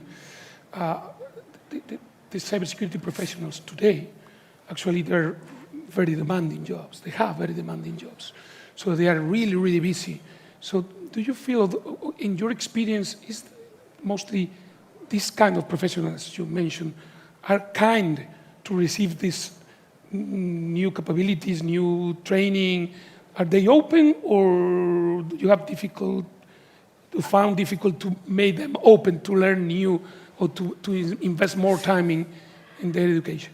You know, if you are the better expert you are, you need to know more and more. Yeah, so I don't know cybersecurity experts who have free time. Yeah, so everyone has to do a lot of things and learn and do and learn. Yeah, so I think that they are quite open for the learning to new things, and I think that the other things is that we should do our best to make our society aware. Yeah, because if the people are more aware, we as a professionals could have less work. Yeah, but you know, it is also our responsibility to show the society how to be more safe in cyberspace.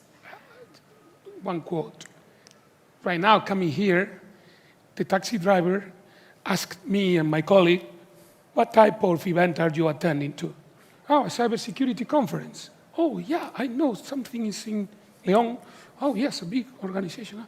Oh, you could stop emails, bad emails from coming in. And we say, we try hard. Oh, this is annoying. You guys, you can work in stopping the bad emails coming. I say, yeah, but you want the good emails coming. Yes, of course. So the problem is to differentiate it. Oh, come on. You are engineers. It could not be so hard to do. And we stop talking, you know? We're still on that, you know what I mean? Yeah, but you know, it is our responsibility. Yes, the society asks us to do something. Something better, something more. Okay, thank you. Hablando de cooperación internacional y cómo nos relacionamos internacionalmente, bueno, al final también en esta línea how we create international relations and design of support in business. Let's say opening up our box of experiences, how do you find in your function, how do you really support that transformation? Because in the end, the problem that we have nowadays is that in most of our organizations, we are 100% digital. Even the industry starts to be almost 100% digital in our processes. So any transformation is digital. So tell me something about that. Well, first of all, is thinking what you're going to do. You have information that is not yours, it belongs to someone else. So why did they give that to you? What's the end goal? Why do you have that information? What are you going to use it for? How are you going to treat it? So we need to explain the value of data. So we need to know what the information is going to be for, how you're going to use it, how are you going to use this. For example, I want to use this data for absolutely everything. No, it's not that like that. There's laws that we need to abide by. And if it's not a law, you have a responsibility to say that it doesn't matter whether regulation is A, B, or C, but the most simple thing is, why do you have that information? Why do you want it? How is this person going to give it to you? Why do you need to share it? And these questions that seem to be simple, and at no point I mentioned any kind of regulation, and I guess the ones listening to this must be identifying with these questions. It's understanding this, and so that the other person should not have to be invited to talk about this, so that they have already the answer to these questions. Because if we don't have that, you always repeat yourselves and no one wants to invite you anymore. So what we need to be is a part of it, and we should not be ignored or just be invited to the end of the party. We need to be here from the beginning. So it's important to invite others to think, invite others to ask questions and how to create relationships. Because this is what I said before. It's important to be colleagues, to work together as a team. And sometimes it's not that the other ones don't want to create a team, but maybe it's not the best for them at that time because they know what the questions mean and what each team is going to require from us. So we need to find new ways from questions, trying to invite others to think. My question is going to be very Latin. Are you tolerated? You are involved. They thank you. They collaborate with you. You know where I'm going, right? I mean business. Yes, in your experience. Yes. Just like Gladys is saying, we moved on from the no department to yes, but do it like this. Yeah, we lost no, right? We can't say no, right? But it's not easy.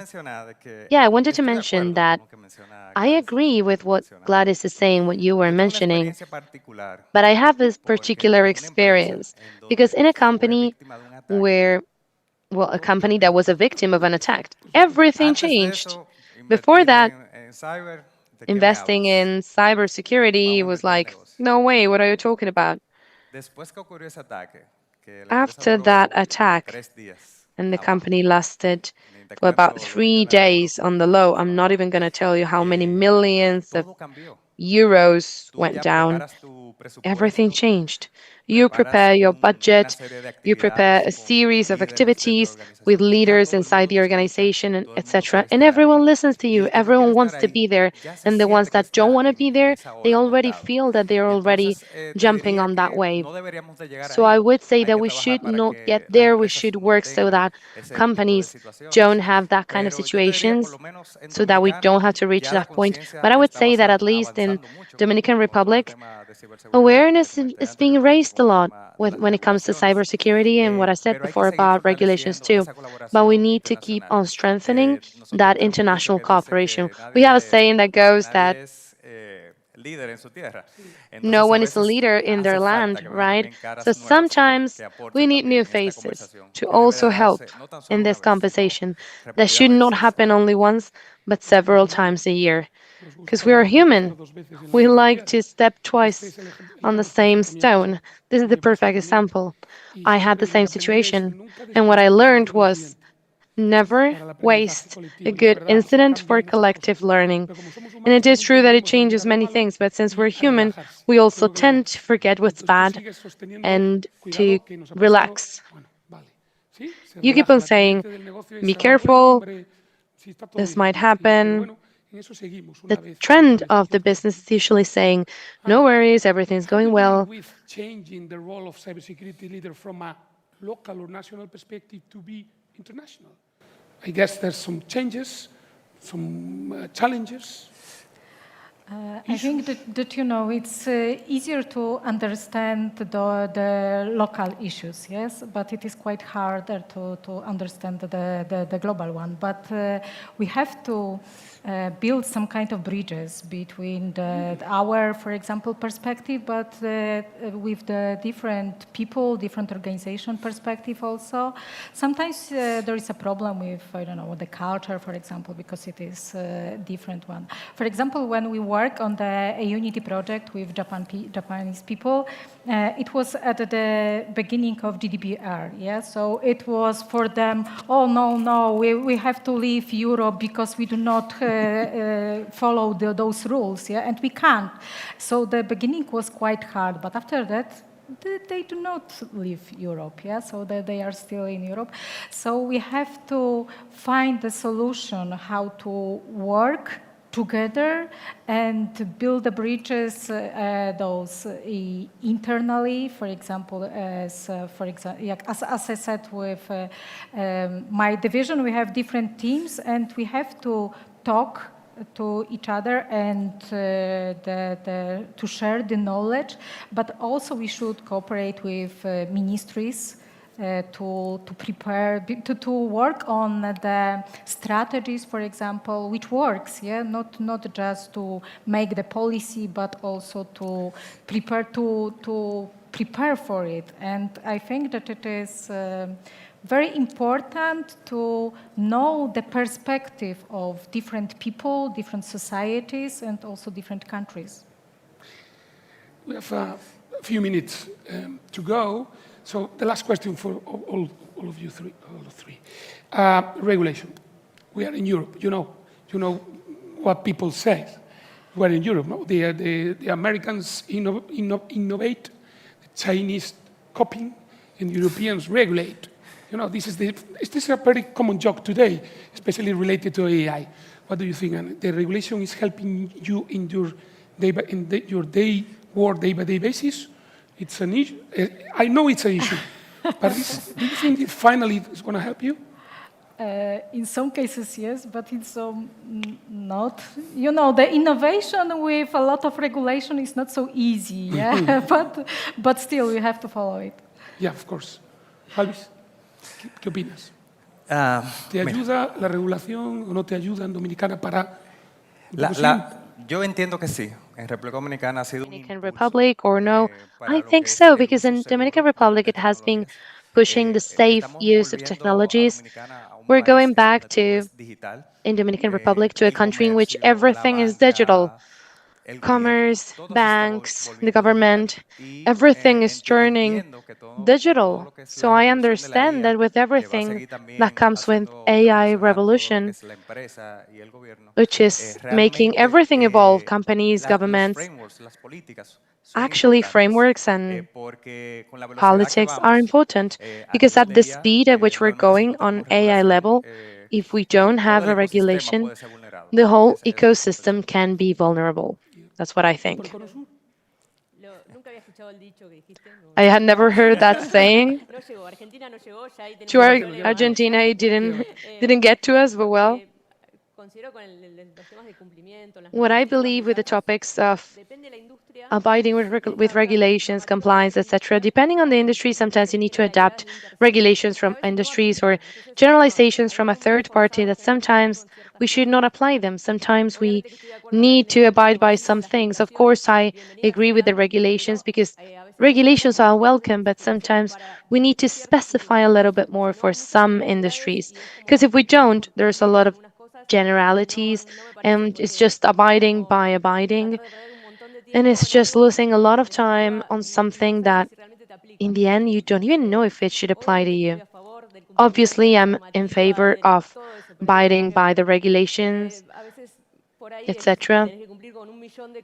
But you need to abide by many things, and maybe the end goal for everything that we're doing does not match for everything that I'm being asked. So, well, that's basically it. Thank you very much. to be here in the lunchtime. So I guess, no sé si tenéis alguna pregunta o mucha hambre, o las dos cosas, ¿no? I don't know if you have questions or if you're very hungry. In any case, the speakers will be here over these days. If you need anything over these days, please look for them. They're wonderful people. I'm sure they will be willing to answer to your doubts and questions. Thank you. Thank you very much again. Thank you all for being here, and let's go to have lunch. Thank you, everyone, for having been with us over this time. So it's lunchtime, but before we go and have lunch, let me tell you that at 3:30, which is when we come back, there's a keynote that, in my opinion, is really interesting for Soledad Bastidas, which belongs to Chile's Copper Confederation, the Codelco. It's really interesting. So enjoy your meal, and I'll see you in an hour.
Buenas tardes. Estamos aquí de nuevo. Vamos Good afternoon. Here we are again. Esta tarde we are gonna follow up with this afternoon session that I think it's really interesting. It's a keynote speech about mining and cyber resilience. In mining, I think it's going to be important, the cybersecurity and infrastructure. We have Soledad Bastias Verdad, Director of Information Security within Codelco, which is the National Corporation of Copper in Chile. She's gonna have the floor now. Thank you.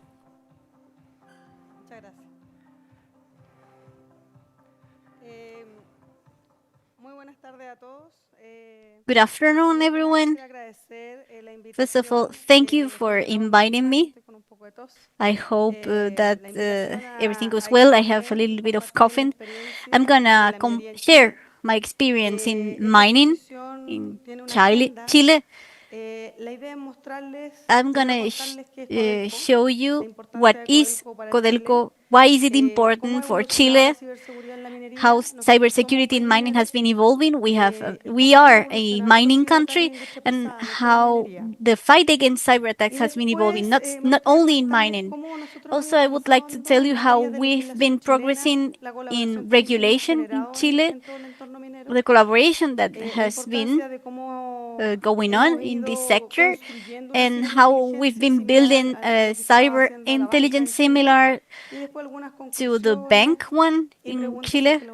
Also, if you have any questions, we're going to have a Q&A session if it's possible. This first slide is to explain you what Codelco is.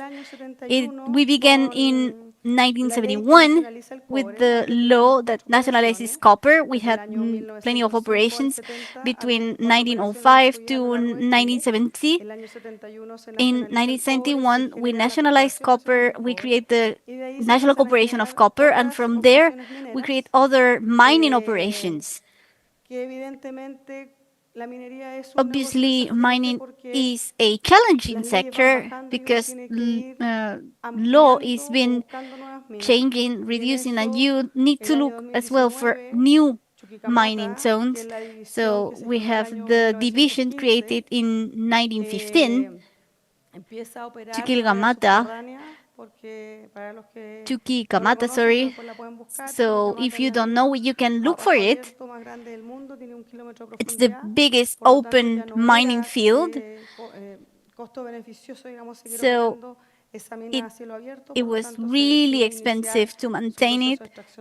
So we start to make the underground extraction process. In Salvador, it happens the same thing. In 2023, because of environment reasons, we closed. We ceased to operate in Windows. And we start to have the Lithium Association. So you make yourself an idea, Chile is a big country. We have operations in all of the country. And I don't know if you can see it. You have our main operations in the north. We have a percentage in other mine, 10% in Quebrada Blanca, for example. You have Contec in Freeport. We have operations in Salvador, Andina, Ventanas. We have a 20% in the south, in Anglo-American South. And we have El Teniente, which is the biggest one. As you can see, we have underground minery and open sky minery. We have subsidiaries in Singapore, the United States, among others. We have 10% of moly. We have metals, metal factories as well. In a nutshell, Codelco generate 16.2 tons of fines, 5.7% of worldwide production. We're the main producing of copper, 5.8% of worldwide production, and 1.4 94% of fine copper. This is a little bit of the management of 2024. This is the tons we produced in 2024. We generated 5,439 millions. We generated billions of dollars. Another important element that's important in Codelco is that we have 5% of the copper reserves. Chile has 15%, and the rest is distributed among Peru, Australia, Russia, and other countries. We have 8% of the worldwide resources. We are a mining really important company around the world. Our main markets focus in China, where we sell 39% of our products. We sell 20% to North America, and the rest is distributed among Europe, rest of Asia, and South America. We produce high purity, which is as demanded for the electromobility sector. We are a necessary element, having in account the durable, sustainable transition. What is the importance of Codelco for Chile? Since its creation, we have contributed with $158,000 million of US dollars. This equals 2,950,000 social houses, 570 hospitals. This is what we give to Chile. We have capital investments as well. We have a capital investment of 105 billion, which is 5% of all of the investment in Chile. So this is a little bit Codelco, so you make yourself an idea of what we are and how we've been going through. The evolution of the mining process has been changing towards a challenging sector that asks us to be more and more competitive, where we should improve our production methods and respect the main value, which is the security of people. Mining exposes, because of its extraction processes, to people to serious accidents, fatal accidents sometimes. So that's why it's so important to care about our workers' lives. That's why we've been evolving to a more automatized process, and the technology has been fundamental to do this. Robotization, remote operation. Why? Because we improve the quality of our workers, but we as well, we get our workers out of risk zones with that. When we have a worker that is working remotely with a hammer, we take the worker out of the risk zone. This is a fundamental subject. And that's why it's so important to incorporate technology in mining with robotization, remote processes, and automatization that ensure surveillance along all of the value chain, and the fact of getting this person out of the risk zone. Mining is in process of incorporating more processes. We have a mine that is completely autonomous, that works with autonomous, for example, trucks. So we are fostering this convergence towards a more technological mining sector, and we are in a transition process among all of within the value chain.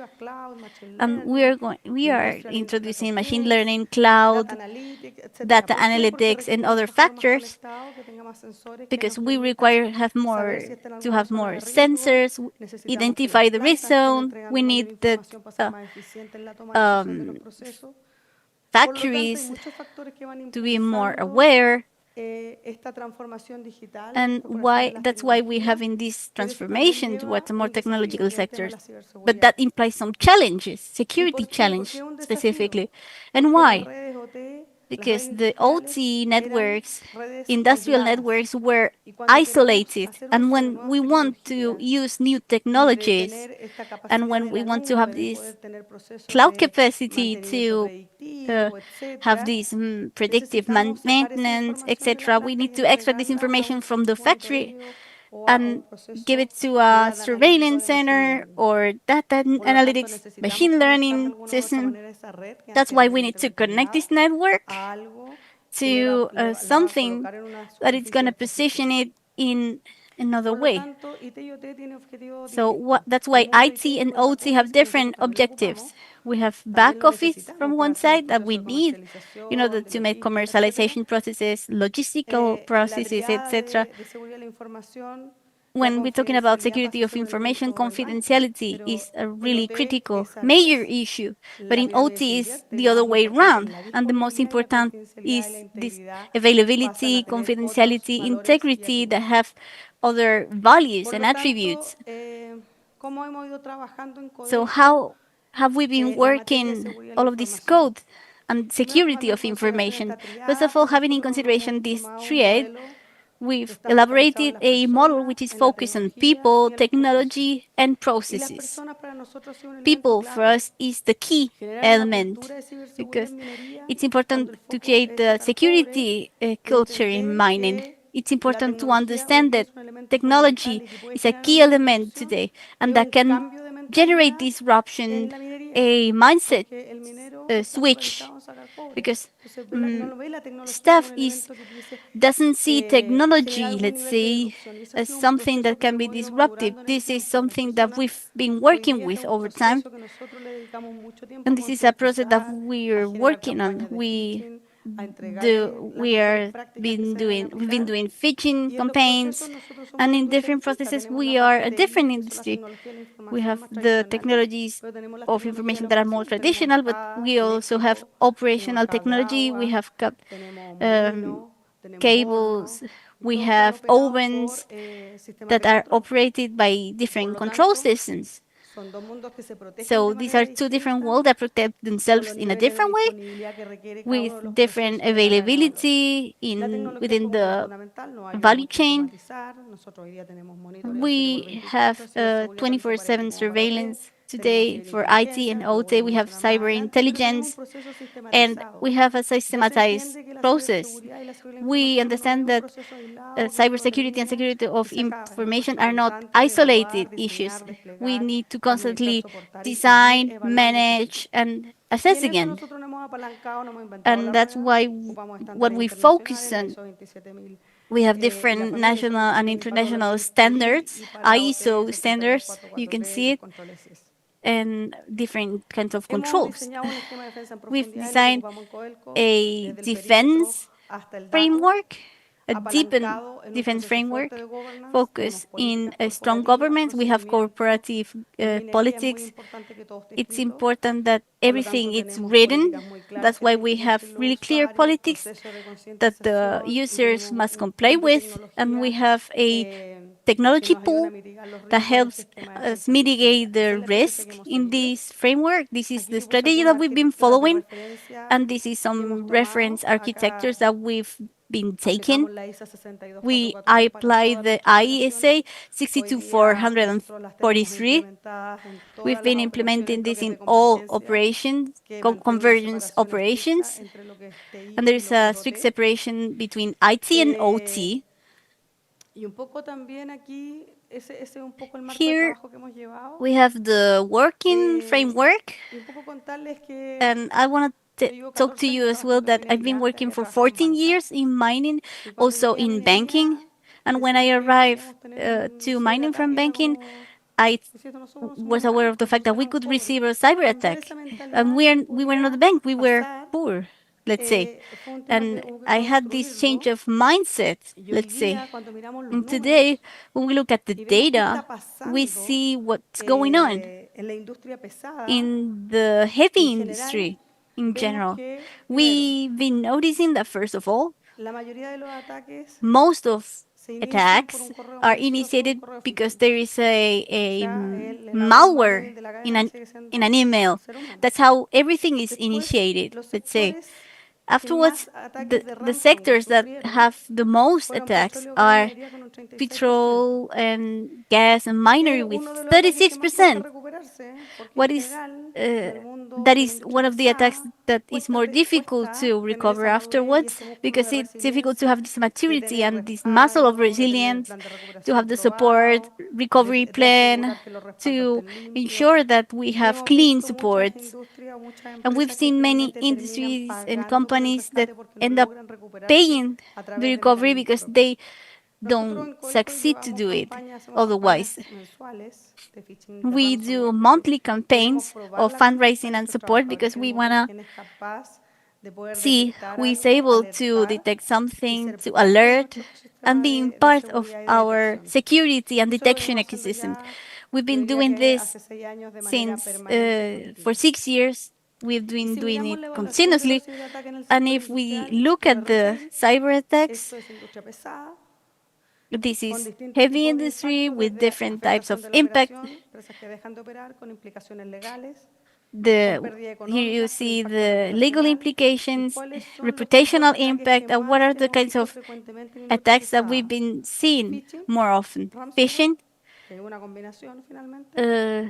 ransomware, and exploitation of known vulnerabilities. Why? Because we find an industry where we identify vulnerability, but it takes time to mitigate. If you see the graphics, since 2019 to 2023, there are different types of heavy industry, oil, gas, mining, but there is also industry that have been affected, like gas. So mining, that has a lot of providers, it's important because it's not just us, but we should care about the other providers, their maturity. We were exempt from cyber attacks in 2023, and we had previously an attack that stopped us for 4 days. We used to think, this is not going to happen to me, but it happens, and I should be able to recover myself after that. We should have this resilience muscle, let's see. What have we been doing in collaboration-wise? We've had a framework that took time, but we had it finally. And in this subject, we maintain this state politics. Apart from the different changes, we maintain this vision of progressing and updating the cybersecurity laws. In June 2022, we updated the informatical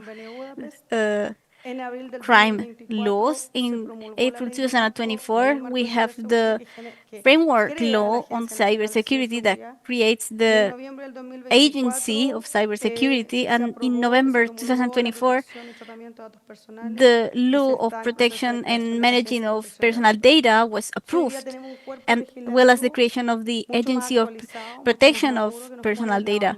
So we are mature enough, and we have the lead to accelerate this maturity in all sectors, specifically in those sectors that are critical services for the population. We have these photos that are not recent, but talked about what we pretended to do to create an agency of cybersecurity. So this is something, as you can see, that it's been progressing independently of the government that was on the power. So now mining compete with other sectors as well, but we agreed on the fact that it was important to collaborate, that cyber attacks that we were suffering were different to other sectors. We saw that what happened with mining in Canada could happen in South America as well. So that's why we decided to agree, and we started collaborating with within ourselves. That's why we signed an agreement collaboration with another mine from Chile, a private one, Anglo-American BHP, Codelco, and Collahuasi. We signed an agreement to have a framework on cybersecurity in mining that could be useful for each company. The objective was to know where we were in this framework and create a corporation or an early alert center that allows us to operate with the intelligence of each one of the companies in order to protect ourselves towards an attack. Finally, we succeeded, we agreed, and we create this corporation to NGO that has as an objective to coordinate the industry towards the protection of menaces that are an attack. This is a corporation that you can join if you belong to the sector. And our objectives are, first of all, to create a culture, reinforce the international collaboration, share important and relevant information in cybersecurity that can avoid a potential attack, and as well as fidelization and expansion of partners. And what we want to do is something that joins the mining sector for Chile, Peru, Brazil. That's our objective. This has been a really important step, but this took us to start modeling a cyber intelligence and a resilience to share with our partners. What do I mean by that? We are not just waiting for things to happen. We look for the people that talk about us, what is the information that have been filtered. We look at what's behind it, what information could put us at risk. So modern mining is an objective of activism, and also the criminals know that this is an industry that creates a lot of money and that their activity can imply millions of losses in money. So we need to have the tools to mitigate those menaces, to make an early detection of activities, what is going on outside of our network, and mainly we look to go before them, before the criminals. That's why we share information with other companies. If we find something that is out of normal, we share it. That's how our prevention model is more effective, and we avoid the attacks to become a reality. So as our main objective, we want to protect the control system, to make a surveillance of the value chain. We share information. We can take preventive measures. We look for early alerts, and we raise campaigns. If we see something on the deep web, we are also looking for this validation, and we have a support response system. So this is a competitive advantage, and if well executed, it can reduce the economical risk. And we could talk about millions of losses. Like this, we level up our resilience towards an attack. We improve this capacity of recovering. We create useful knowledge because we share knowledge with other sectors within the and other departments within the organization. And today we are reinforcing as well the law, our compliance. We are going to be qualified as a key operator. And this allows us to make better decisions, better choices. So this is really important. Some conclusions now. Industrial processes are complex. They operate 24/7. It's important. It's not easy to find ways to operate, and we have blue team, purple team exercises that create this resilience capacity. Conversions and OT is here to stay. Technology is something that is not something to be stopped. We need to be more productive. We need to protect people. We have a history. Weaknesses in security is not something linked to just to security. These are systems that have vulnerability, and we should protect this industry that are different from other sectors. We have progressed a lot. We have to protect the chain, the value chain. We had a blackout, as well as in Spain. We've been 15 hours without energy, and with a power cut of these characteristics, it's difficult for the operations. So we need to see how we create cyber resilience within the value chain, or where there are critical providers that are lacking.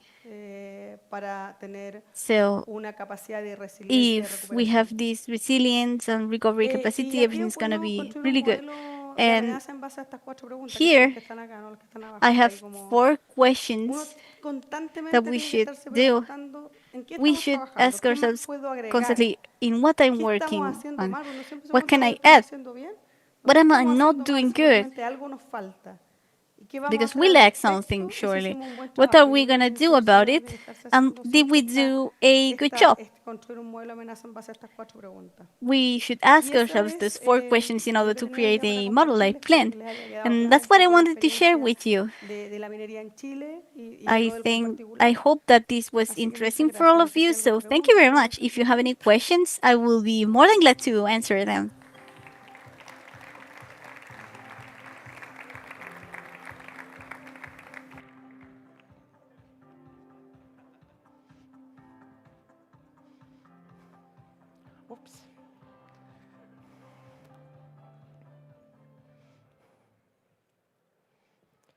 Gracias, Soledad.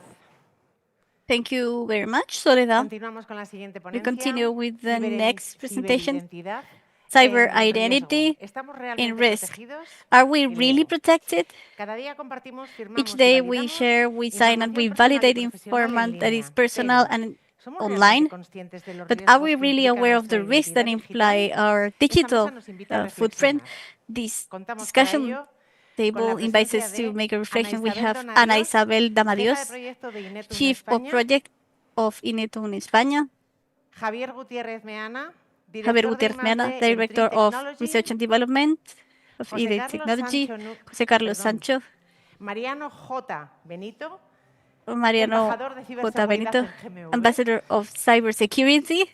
Ha habido que hacer un cambio de última hora y por eso estaban las cosas un poco confusas. Sorry, pero we needed to gracias por do participar. some José Carlos Sancho, investigador de la last minute Universidad de changes. Extremadura. José Carlos Sancho Nundet, Y para moderar researcher esta at the mesa, University of contamos Extremadura. con la As the inestimable moderator, presencia we de have Santiago González, Santiago jefe del González Servicio de González, Chief Infraestructuras of the Criptográficas Infrastructure Avanzadas Cryptographic de la Policía Nacional. Developed Todo Services vuestro. at the National Bienvenidos. Police. Thank you. Welcome. Un aplauso, por favor. Let's give them a round of applause. Bueno, buenas tardes. Sé que es una hora un poco así Good afternoon. I think it's hard this time because we just had lunch, but it's a big opportunity that we have here with this discussion panel, because we have the main actors within the field of expertise that we're treating right now. We have research, training. I'm gonna read 1.5 minutes that I need to do because it's really interesting to have this interesting debate. So cyber entity is the digital representation of a people online, a person online. We have our access credentials, we have the information we share consciously and unconsciously. In the practice, this is something inseparable from our physical identity, and it's crucial to identify ourselves, and it has to be with things with transactional things. In this scenario, National Police that I represent, our digital identities have a key role acting in registering authority. For example, we have digital certificates linked to our ID, and those certificates allow citizens and people coming from third countries to identify themselves in a secure way, and not giving place to misunderstanding. With quantum computation, these systems are gonna be outdated, and we're gonna have more protection with this quantum computation. And we're also gonna have new challenges that have been identified today. We need to tackle this transition, and we cannot wait anymore to the creation to computers. And from the National Police, we give the guarantees so our identity is going to be valid in all our life, and we've noted it. But we cannot be by yourself. We have representation here of the main actors, and I have the honor of introduce our invites.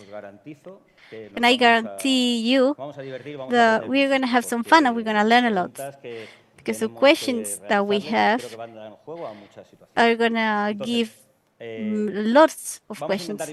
So let's try to make 3 blocks. First, representative actions from the panel, which has a really interesting title. Then we are going to talk about the risk and responsibility. This is important because all of the actors are present, and then we're going to talk about what we have. So let's start. If you consider that launching a question, and first is, in this sector, what I would like to know is, within your organization, what is your contribution to this security? Anabel.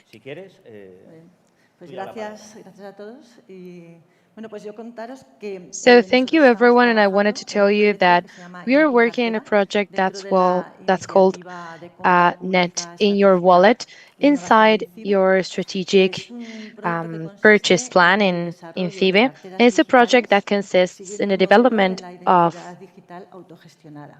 self-managed digital identity, and it's for digital wallets. It's a collaboration between 6 companies that are pioneers in digital identities in different universities. It has 9 main lines of work, and we could get them all together in 3 challenges. The first challenge would be the development of safe digital wallets, as we said, the evolution of standards, and the interoperability among all of them. The second challenge would be the development of advanced security mechanisms for the use of these digital wallets. We'll talk about that later on a little bit more. And the third challenge is to apply all these concepts of self-managed digital identity, applying these concepts to Internet of Things. We are also collaborating, we're partners in Inetum of Alexia. You know, they are pioneers in self-managed digital identity. We're also working towards projects just like INCIBE, which is the infrastructure for blockchain in Spain. We're also leading the group of governance of digital identity and strategy. We're also working on the LC project, also leading the chapter of digital identity. Really interesting. Well, I'm really happy to be here with you. Hi to Santiago, to all my colleagues. I'm here representing Free Technology. We're from Asturias. We do R&D. We have a long way in R&D activities. We have an AI unit for big data and cybersecurity. It's quite focused on the use of AI. And well, we have also quite a long way in European research projects when it comes to Horizon Europe. And that's how we started to work on digital identity several years ago, because the project was closed a couple of years ago. It had 3 years the execution, etc. We have to go way back in time. It was an analysis of disruptive technologies applied to its digital use and its use in public identities. It's a consortium of more than 10 European organizations with more than 10 pilots, mostly applied to the public administrations. And that was the origin of what we have been working on for digital identities. And just like my colleague Anabel said, of the public purchase in the INCIBE, it's a project called Iberia. It's a management of digital identities based on distributed registries and AI that has as a goal to design, develop, and validate a series of global solutions for the management of digital identities. It has the concept of portability and self-sovereignty so that it can also guarantee aspects of safety, privacy, as I said, as the name says, based in registry distributed in AI. So we keep on working on that from basically 2.5 years. And as a focus, it has digital identity, obviously, but as aspects to be highlighted, we should say that it's a self-sovereign digital identity in which the user retains and controls their data. It also has a selective dissemination of information as a tribute, so that the user knows who they're sharing their data with at all times and what data they're sharing, which is important in all mobile devices.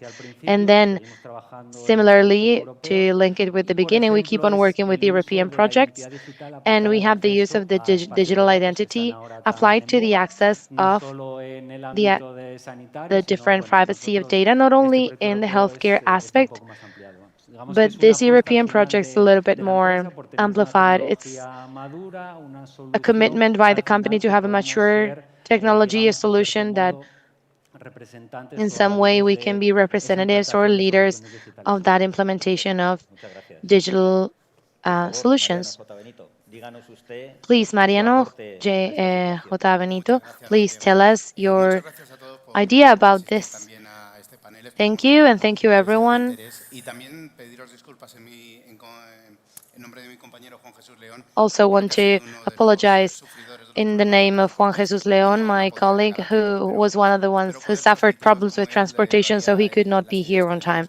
So I wanted to share, just like he would, the ideas that we have in GMV. And what we have is a small change of plans in the sense that we're industry. We've been in industry for the 40 years that we've been in the market. And for us, the idea that we have in the integrity is that it's a problem that could be solved. We have the technology to solve it. What we don't have is the willingness to do it. And I don't mean us. There are honestly, very interesting ideas here, but it would depend on a higher willingness for this technology or a different use of technology. And we have also been committed towards this idea. We also want to thank the ENISE for the INCIBE for the different projects that they have helped us with, because it has allowed us to try new technologies. But identity should not only be possible, it should be safe, but it should be easy, and it should be computationally easy. It should not be too complex. If authenticating requires 15 steps and 3 different processes, then I'm lost. So what we wanted to do is something that's simple, easy, cheap to implement, to operate with, that of course uses self-sovereign identity and cryptography that's based on identity and multi-party computation, because several elements are going to complicate the system. We don't need maybe ledgers, we can avoid blockchain maybe, but we can create a robust, safe idea. And usually if you have things in KISS, ACID, keep it simple, simply stupid. If you follow that rule, you'll have things that will work. That's what we want to share with our project.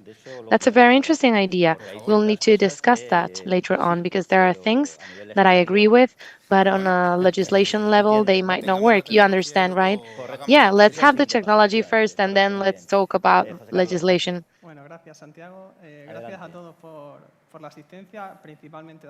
Thank you, Santiago. Thank you for your assistance.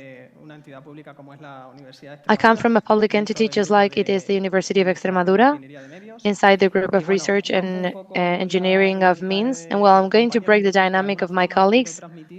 And I want to share something that is not common and something that is done from a university. So they hire us for a couple hours to teach a week. Then we have contracts for research and transfer. We have a lot of efforts there that we do, of course, with our teaching and also with our research, specifically inside the group of engineering of means, and that's why I'm here. That's why we want to have a commitment with cybersecurity, to always have that transfer of knowledge, just like that we do in companies, right? Because we don't want to remain on what's theoretical, we want to remain on what's practical. So currently, since INCIBE had the cybersecurity projects, research world has moved around a lot until the point that we can keep on building several products or services that people can use. Specifically, I'm here in the panel of cyber identity for a project, and which title is interesting, which is detection of falsification of identity documents. What you used to have in your pockets, which is your ID, your driving license, or you used to have in your pockets, maybe someone might have stolen it from you.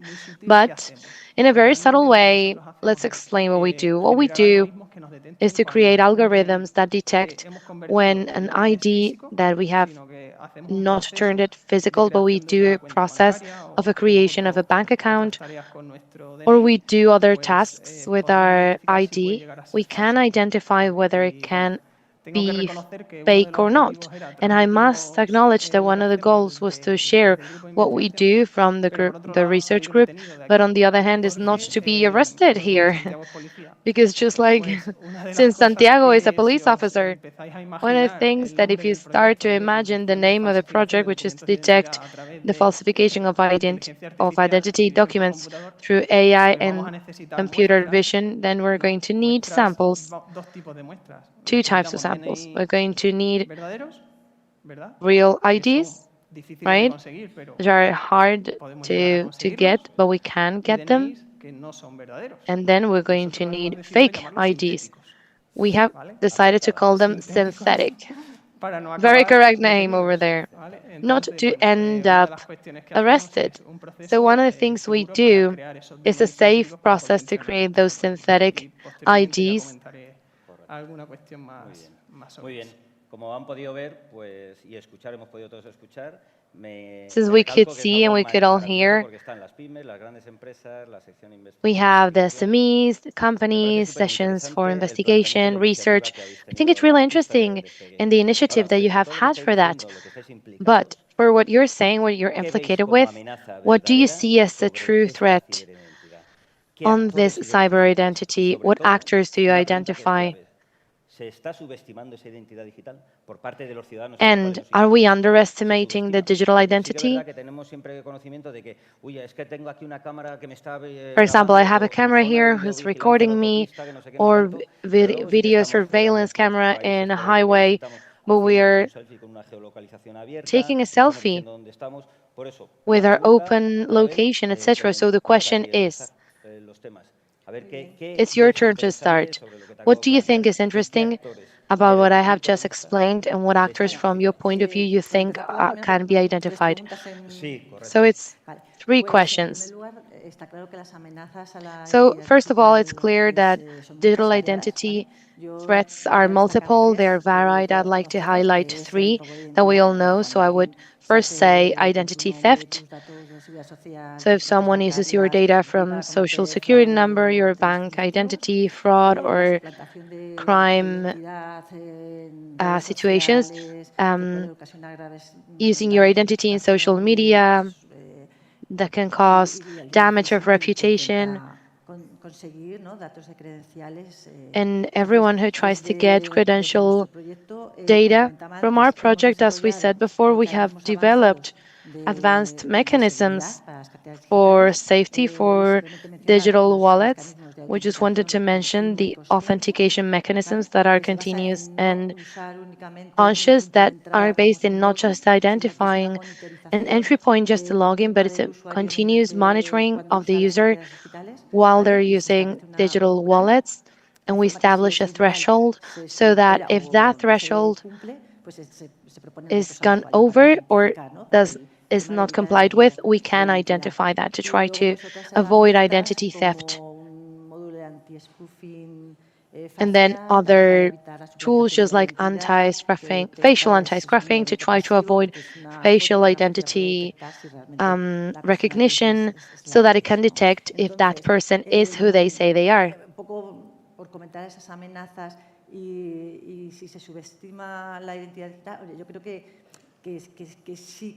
So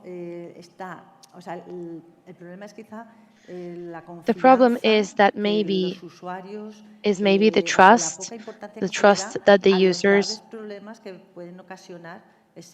might have on the serious problems that users might have on not taking care of your digital identity. So I think trust daily makes us underestimate those situations. Just like Annabelle said, we understand not only from our project but from our company that zero risk does not exist. So as a technological company, we know that an important part could be the user, what kind of use they do, what's their awareness on the risks, how they're behaving, in what environments. In the case of Iberia, a digital identity that they have your phone data. It's for third parties, whether you answer for other parties, whatever. So from the technological point of view, we try to face this in many different ways. We try to help users with their passwords.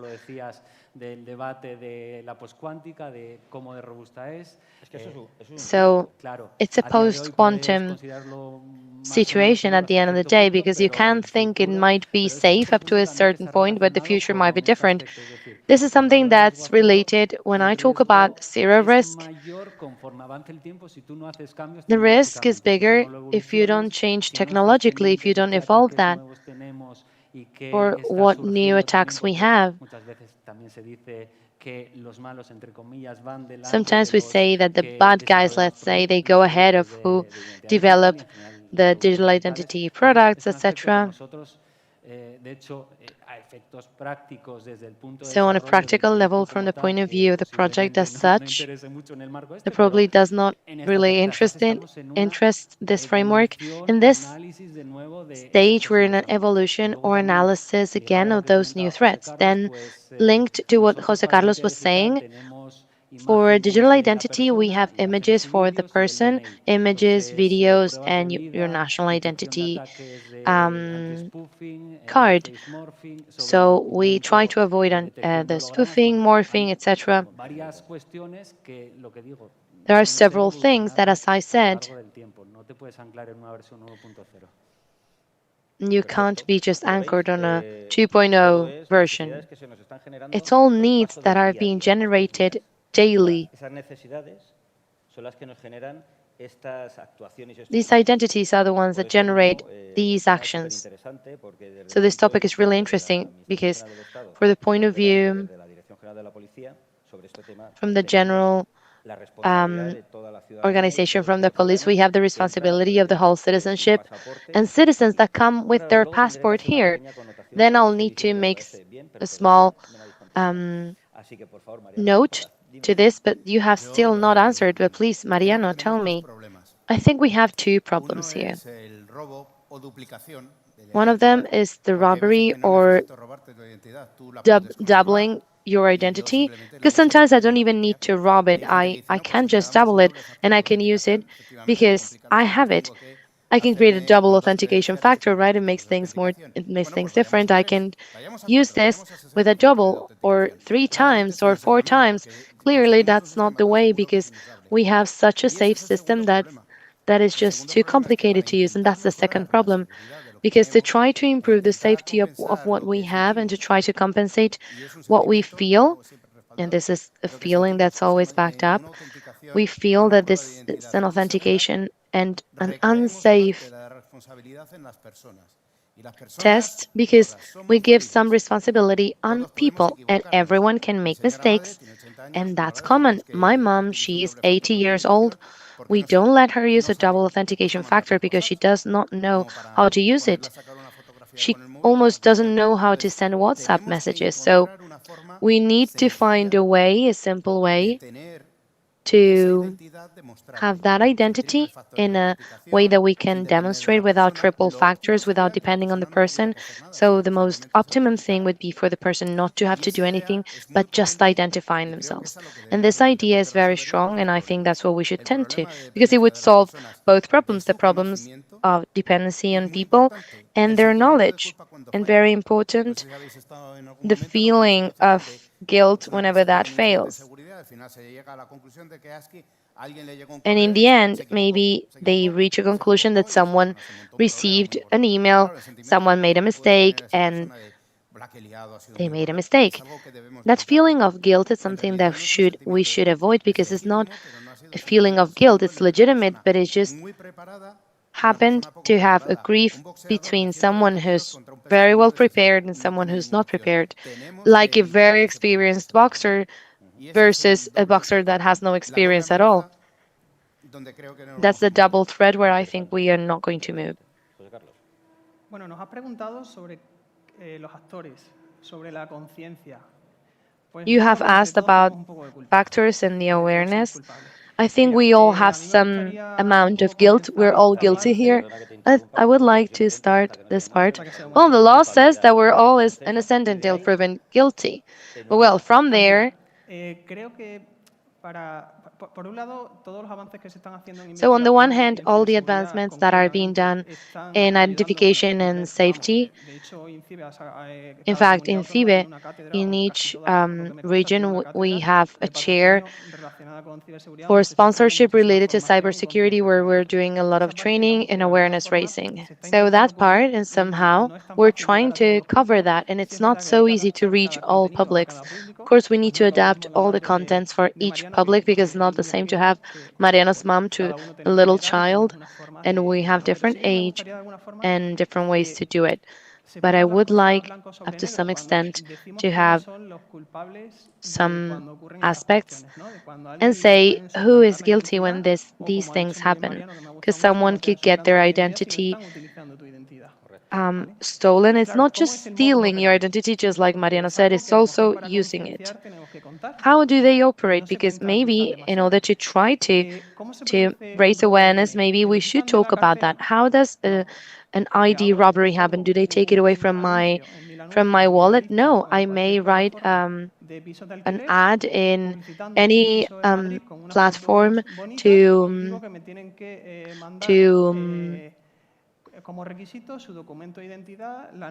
have a lease on an apartment, and they say maybe that they need an ID and their bank number or whatever and their address or whatever. And since it's so hard to rent an apartment right now, everyone sends it without knowing where that information goes to.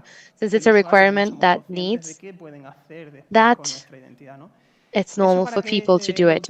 And whose fault is that? I mean, it would be the user, because they shouldn't give away their identity so easily.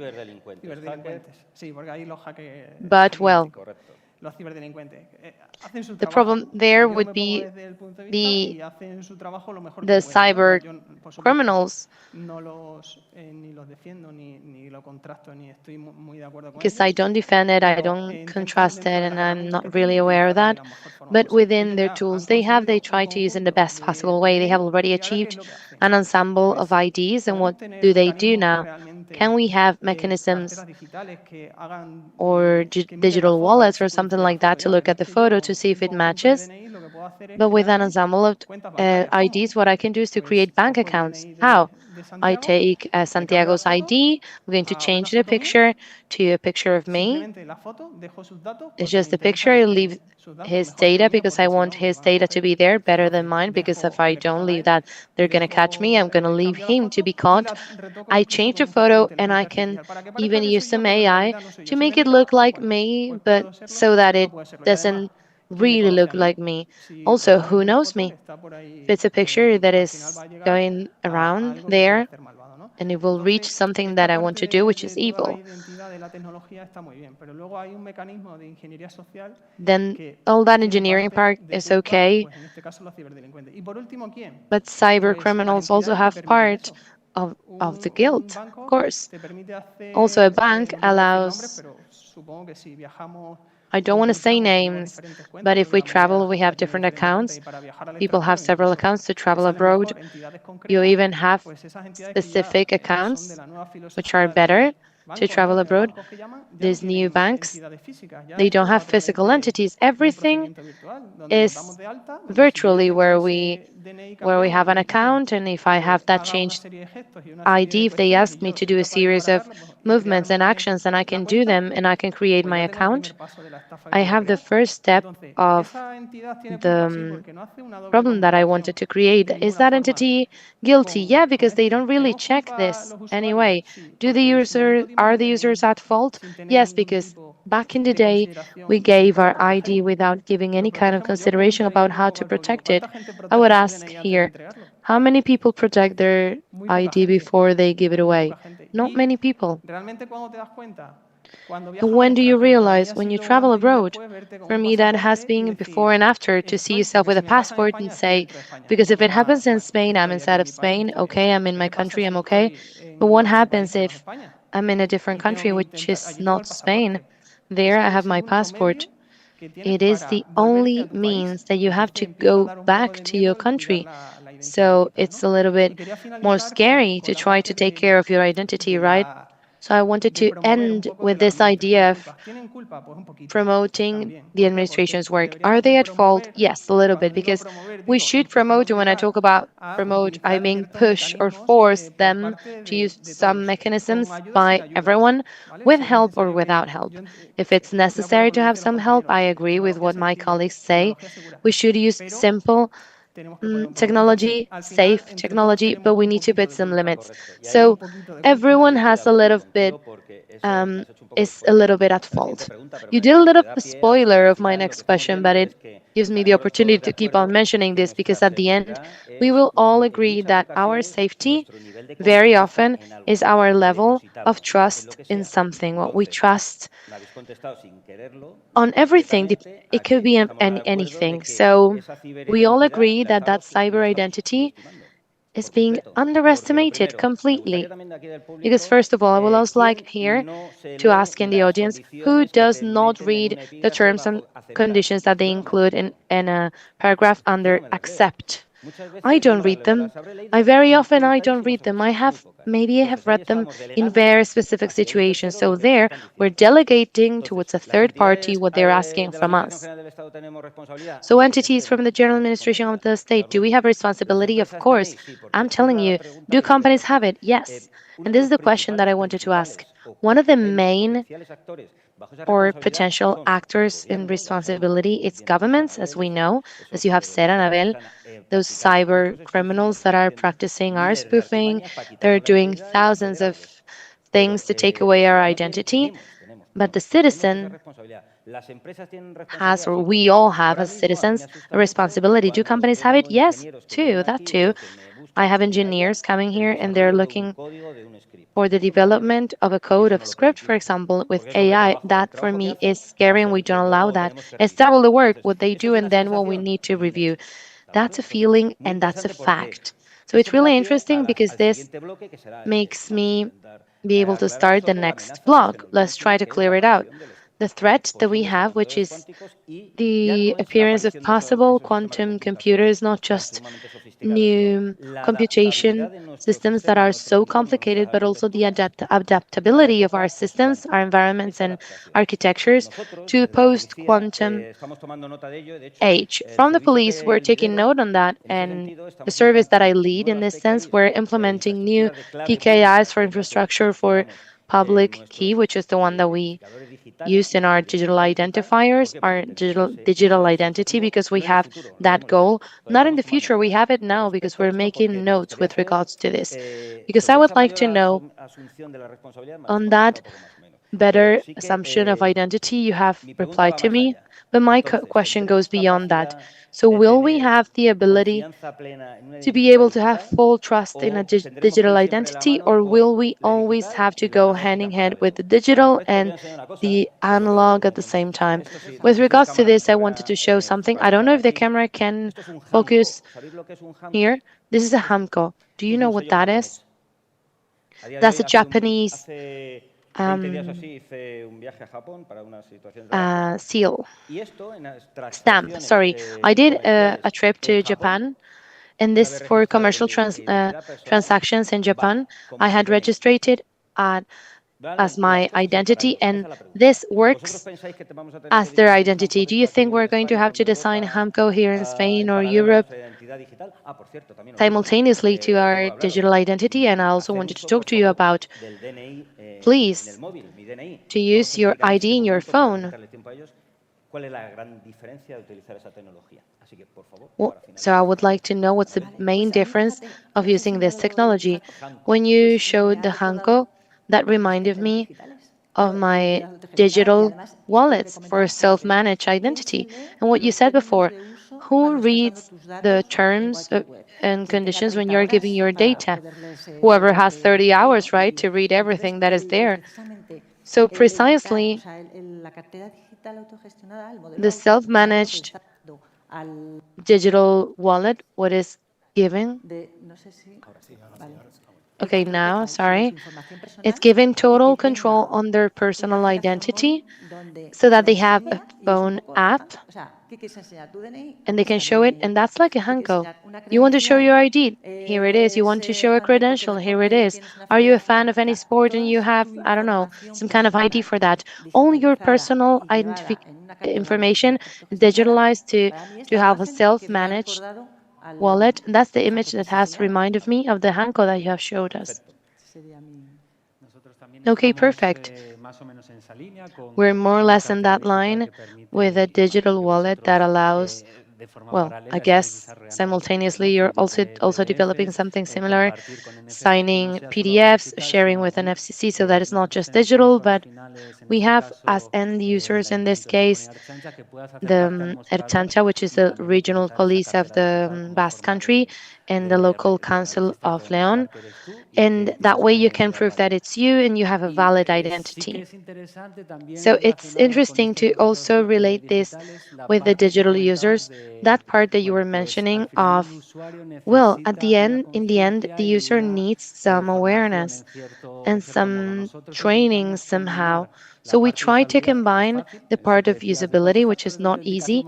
How many authentication factors are we going to need? Well, we have some workshops for cyber volunteers that do tests for the phone app. So up to what point we're going to lead the topic of technological security, how much time do we need, and its aspects that we're working on. But I really agree that the end user, which is just any citizen, needs that training since they're really young. Obviously, generations from a long time ago make it harder to maybe have that concept, but well, there are mechanisms, I guess, for all aspects to adapt it. And then from the public administration side, especially the field of digital wallets, I was talking about the first project that we had, first of all. When it comes to standardization from the digital European wallet that allows you to have interoperability, we have some security standards. I think that somehow contributes to improve trust. And in the plan of this European digital wallet, it should appear that public administrations should have it. If you have some certification, also going back to what we were saying, possibly requires some renovation and some updates or something like that from your project, so it gives you a higher trust. But in the end, it's what we said. We know that zero risk does not exist, but it also doesn't exist for using email, from using credit cards online, and we use it. We also have notifications of use so that you can quickly identify if there has been any kind of fraud and somehow to just report it and to solve it. It's not just all preventive measures, but also in this case, it could be a measure to limit what is the outreach or the approach of that identity theft. I would also like to trust people and think that new generations are more aware of the situation than when we are. And then they sell their Redden for a crypto token or whatever, and the future cyber generation,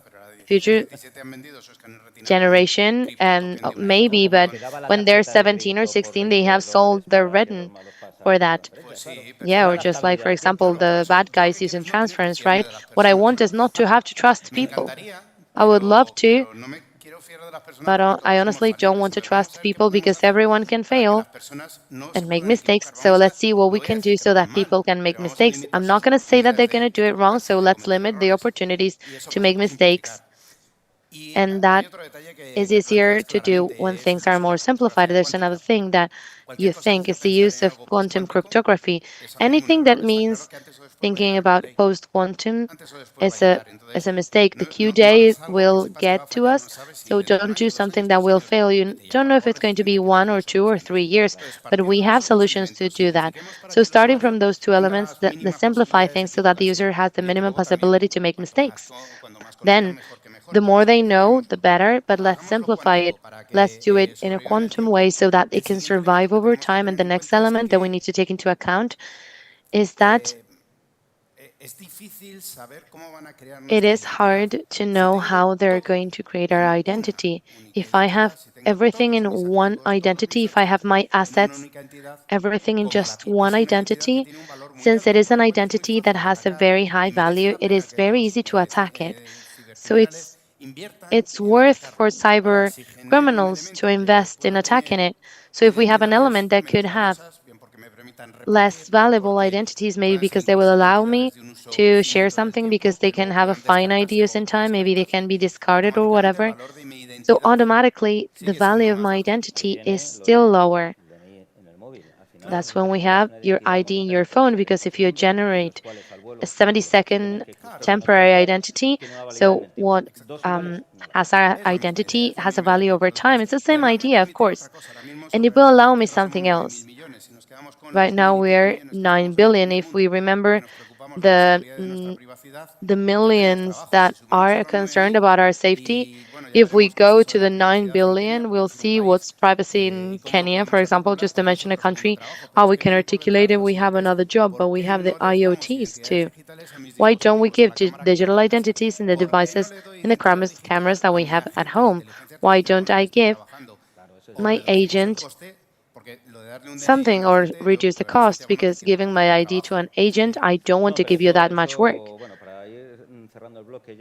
Just to close the blog now, because we still have your intervention. This is really interesting because in the Internet of Things, for example, I come from the cyber industrial part, and we already thought about that because the criticality of the services that we gave, we trust, we have a level of trust that is absolute about our identity.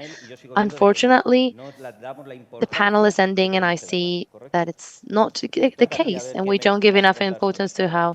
It's your turn to see what you're going to tell me about this. Clearly, in the post-quantum way, that's going to be the next steps that we take from the point of research, because when they say that we go behind cyber criminals, that's not the case, but they just know how to use social identities. But that's going to be a situation of finding each other. We're working on it, of course. So I'll share with Mariano, José Luis, and Anabel that the situations that are being done should be thought in covering those matters. We have mechanisms, we have technology, but we have a moment of transition.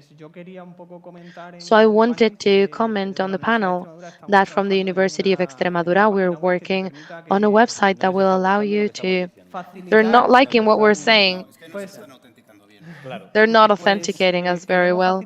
Well, we want to make it easier for everyone to protect their ID. So in this project that I was telling you about, one of the actions, as I started saying, in the end, we need to end up in questions of transfers.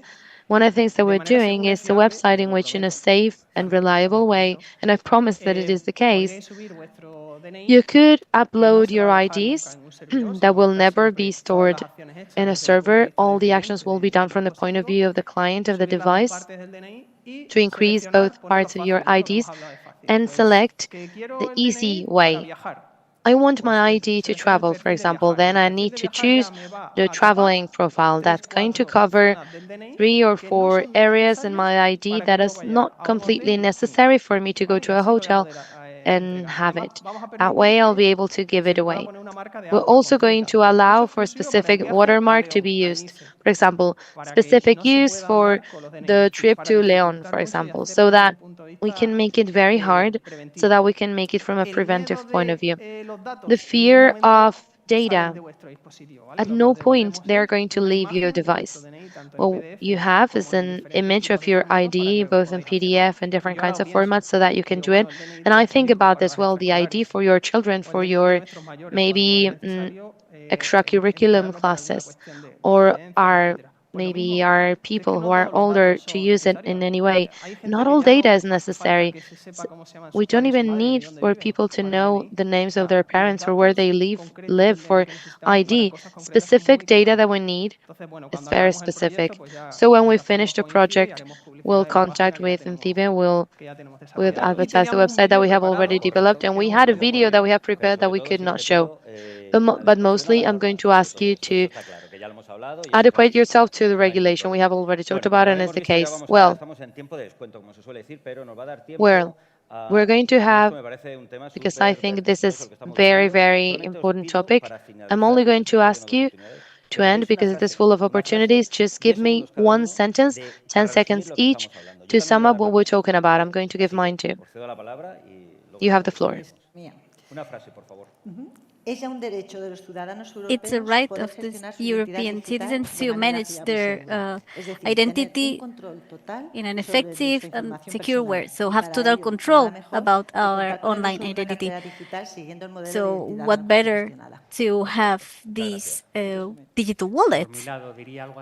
From my side, I would say something like digital identity, even though it has big challenges in security, it opens opens a range of opportunities in order to facilitate final users' experience and also to transform, from the point of view of the digital services, this provision of more direct contact. I would synthesize in, we have the technology, we have post-quantum technology that allows to simplify and make more robust the ID, and we are less sensitive to sudden changes. I will talk about the Enigma film. People you don't imagine are capable of doing things you couldn't foresee. Allow me to make my phrase. I'm going to paraphrase Albert Einstein.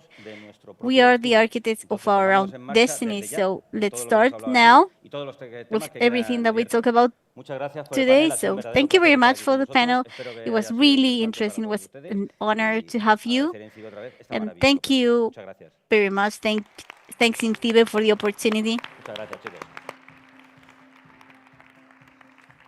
Gracias a todos por habernos acompañado con este panel. Thank you all for being with us in this panel. Thank you for the reflection. Muy bien, pues vamos a dar paso en este So momento let's go to see some videos. Allow me to tell you that this row is free, let's say, to everyone that is standing up. Let's see some videos now. Que si tienes cualquier problema de ciberseguridad, puedes llamar a un número nacional gratuito y confidencial. Este número está disponible para todos. Cualquiera puede pedir ayuda. Exacto. Si tienes alguna duda o problema relacionado con ciberseguridad, nuestro equipo especializado te dará asesoramiento y apoyo para que lo soluciones de la mejor forma posible. Y si prefieres, también puedes escribirnos. Así es. Puedes contactarnos por WhatsApp, Telegram o incluso por correo electrónico. Queremos que sea lo más cómodo para ti. Si te da vergüenza hacer una llamada, ya no tienes excusa para no pedir ayuda. Y recuerda, no importa el problema, desde dudas sobre contraseñas hasta incidentes más graves. Nuestro equipo está aquí para ayudarte en todo momento. Puedes contactarnos de 8 de la mañana a 11 de la noche, los 365 días del año. Así que, si alguna vez te enfrentas a un problema de ciberseguridad, no dudes en contactarnos. Estamos aquí para ayudarte. Amiga, que utilices el nombre de tu mascota de contraseña no significa que la quieras más. Así que no lo hagas. Sí, ya sé que subes 1000 historias de Zoe comiendo, Zoe en el parque. Pero si tu contraseña es Zoe1234, ¿qué quieres que te diga? Es como darle las llaves de tu casa a todo internet.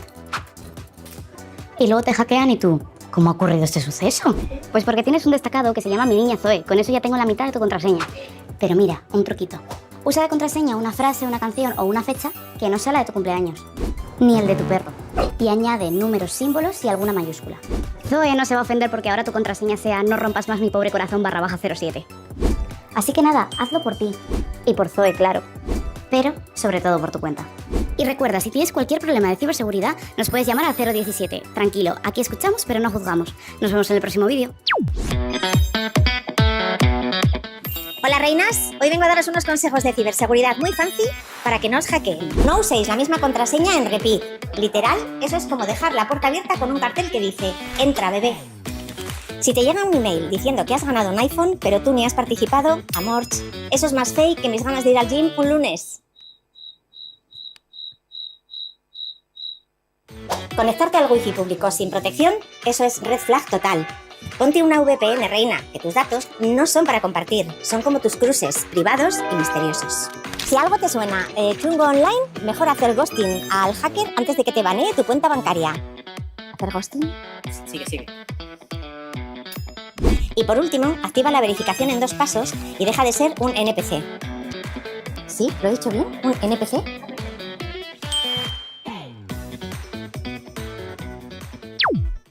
¿Sabías que hay un equipo que trabaja cada día para que estés más seguro en Internet? Hoy te contamos 5 cosas sobre INCIBE que probablemente no sabías. La tercera es la más top. INCIBE no solo asesora a empresas, también asesora a familias, profes, jóvenes y sí, también a tu abuelo que apunta la contraseña en un post-it pegado a una pantalla. Tiene un curso gratis para aprender sobre ciberseguridad y test para ver si tus contraseñas son seguras. INCIBE tiene una línea gratuita, el 017. Puedes llamar si tienes dudas, te sientes en peligro o necesitas ayuda en Internet. Te atienden todos los días al año y lo más importante, sin juzgar. Si hay timos por redes, INCIBE te avisa, para que no piques sin darte cuenta. Juegos, retos, vídeos, para aprender a protegerte online sin dormirte en el camino. Porque la ciberseguridad es para todos. También para ti. Si tienes dudas, llama al 017 o contacta con INCIBE por Telegram o WhatsApp. Te ayudan de verdad.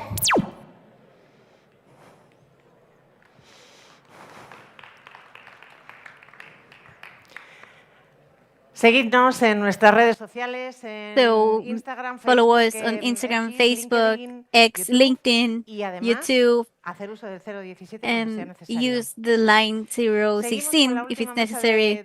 Let's el go with último bloque de the esta tarde. last block of this afternoon. Título largo, voy a resumirlo. Long title, I'm going to ¿Cómo synthesize. garantizamos la seguridad de How todos do los we guarantee the dispositivos security of inteligentes all de of los que these vivimos rodeados? positive Pues en esta sesión, of los where we proyectos live? que se están desarrollando We con have soluciones all of innovadoras para the analizar, prevenir y solution responder las innovative vulnerabilidades en entornos IoT. to Nos respond acompañan to representantes different de algunas de threats. las We have iniciativas más representatives of punteras en este one of ámbito. the leading Redondo, director de innovación initiatives. en We have métodos y Luis tecnología de Redondo, sistemas y procesos. Director of Innovation Methods José and Luis Technology Flores, of Systems and director de Procesos innovación en SL. Titanium Industrial José Luis Flores Security. Barroso, Director of Innovation Mariana Titanium Galán, Industrial Security. Marina, perdón, gestora de servicios Marila de Galán Carretero, TRC Services Informática. Manager of Marina. TRC Informática. Álvaro Herrero, investigador de la Universidad Álvaro de Herrero Burgos. Cosío, Researcher at the University of Jesús Burgos. Ángel Román, Jesús investigador de la Ángel Universidad de Román, Salamanca. Researcher of the Y University todos of ellos moderados Salamanca, por Miguel and Martín, this session is nuestro going to be compañero moderated by Miguel responsable del Martín, laboratorio de Head of INCIBE. Un Laboratory aplauso, por at favor. INCIBE. A round of applause for them. Yes, thank you. Bueno, muchas gracias, Carmen. Thank you very much, Carmen. It's a pleasure to be here and be a moderator here and having this expert panel. Bueno, el tema del panel lo ha introducido también muy The bien panel Carmen, subject sobre has been introduced ciberseguridad by de Gamber. dispositivos We're IoT, gonna have que we're gonna se talk refiere about a dispositivos del Internet de cybersecurity las and cosas que nos rodean tanto en IoT, entornos Internet of domésticos Things that como en entornos industriales, en is entornos linked domésticos, to incluso nos los ponemos, ¿no? Los famosos housing wearables que miden and parámetros de salud de los wearables, for usuarios, example, to measure en the nuestras health of casas, en users electrodomésticos también son in dispositivos our conectados a houses. Internet.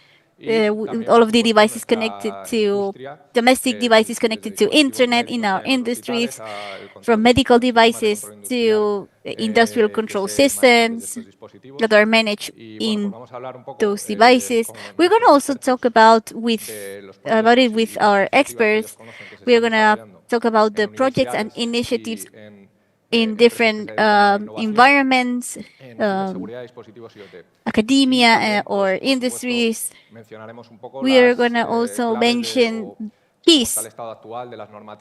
We are going to talk about the current state of these devices, the cyber resilience law, for example, that is going to be recently introduced. In 2027, it's going to introduce some security factors for those devices, or also other laws that have been translated to the Spanish law already, also different standards in this sector. So after this introduction, let's start. Thank you very much. What do you consider? I'm going to start by you, Jesus. What do you consider is the main issue of IoT? What innovation of your company, of your researching projects wants to tackle those issues that you have identified? It's going to be the same question for the 5 of you. Thank you very much, Miguel. I would say that the major issue is the lack of knowledge about the quantity of devices that can be connected, traceability, the compliance with the security politics, the compliance with the Spanish law. We have many devices that we don't know. They don't comply with the law. From within our screen project, what we do is that we've been doing a research project.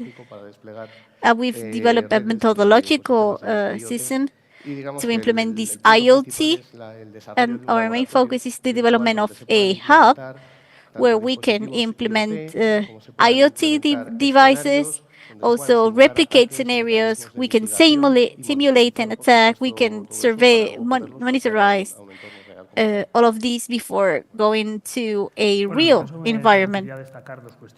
I would like to highlight two questions. First of all, the human factor that is always present in our researches. We have neglecting sometimes of these devices. We use passwords by defect that can put in risk our systems. Also, because of the nature of these devices, they are overexposed in comparison with other digital tools, and their infrastructures then are less secure. For example, in the rural sector, agricultural sectors, we see we've identified overexposed devices. At the University of Burgos, with this tender for strategic projects at INCIBE, we had different really varied projects, but I would highlight a project of citizen awareness. We make the citizens aware about the necessity of the security of these projects, and we highlight different elements of protection. Also, we invite them to participate in this citizen awareness. And without going into detail, I'm gonna mention that there are tools that can be adapted to the nature of the IoT devices. We can establish some restrictions for data sharing, for example. We've been using in this project some things that can be useful to share these isolates knowledge towards future threats. And so what we do can enrich all of the network. I think there's a double major issue. On one hand, we have fragmentation, and on the other hand, we have technological dependency. We have millions of devices coming from different providers with incompatible protocols, and in the end, we have different security level, very different security levels, I would say. So this ecosystem that is so heterogeneous creates a lack of control and response capacity that makes more difficult to protect our most critical environments. And to add, we can add up the technological dependency because of the nature of this technology and dependency of external providers. We are limited when verifying the security and maintenance of those providers. Within TRC, we consider that the solution should go through technological sovereignty, and we tackle this challenge within the premise that we cannot depend on third parties. How can we translate this? What we do is that we develop sovereign national technology with the mission of protect our infrastructures from within, knowing the risks that imply. I wanted to mention as well our innovation that is translated in specific solutions through the sovereign governance and the different advanced strategy, for example, in intelligence, early detection, improvement of the response capacity. All of this gives us an integral security. We've applied it in frontiers, hospitals, and other critical infrastructures. As my colleague said, we tackle one of the major issues in different scenarios, assuming that the engineering process was perfect. And even in those conditions, we can have anomalies in attacks. So from this approach, what we did within our project is a deployment in different layers of AI that they understand different language and different layers of behaving of the element and the integration of the rest of the elements. We've made also a disassociation of the anomaly and classification of the threat. What we've been able to detect is that one error on a server that was not an attack, it behaved as a DOS, and the system detecting that it was similar to a DOS. So there was a peak on traffic that corresponded to a DOS. So in the project, we tackle multiple AI models and in different layers that understand different languages. We've integrated all of that. Apart from that, we did an identification of the activity of the different elements that constitute an industrial control system. From MTP, we agree with what you said. Our major issue is the diversity of units, providers. So when creating those networks, we have some difficulties, but before getting into details, I would like to mention a major issue, the security by design. So design the system from the beginning, thinking of security. So even now more than before. Talking about the diversity of providers, 4 years ago, we started a project where we've designed an inalambric unit of cybersecurity so it can be integrated in a broader network. We have a hardware component that difficults and attacks and improves the machine learning from within. So because we used to detect these cyber attacks from the exterior, I think we're doing a big contribution in order to solve those cybersecurity problems. You already mentioned it, but what the approaches are the most successful in your projects or from your research in order to better protect those devices towards future threats that are more and more sophisticated?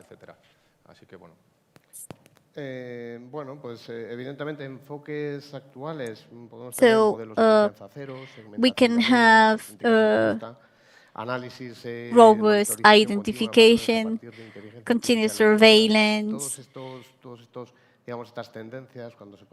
All of those tendencies help manage the risks and vulnerabilities and point analysis. From the project that we have,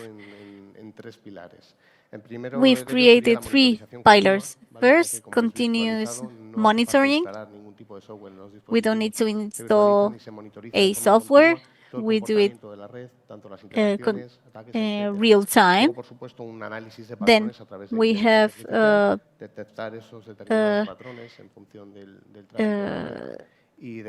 identification of different patterns. And then we try to virtualize those patterns. So this is something that is really important. So we don't need to install anything extra.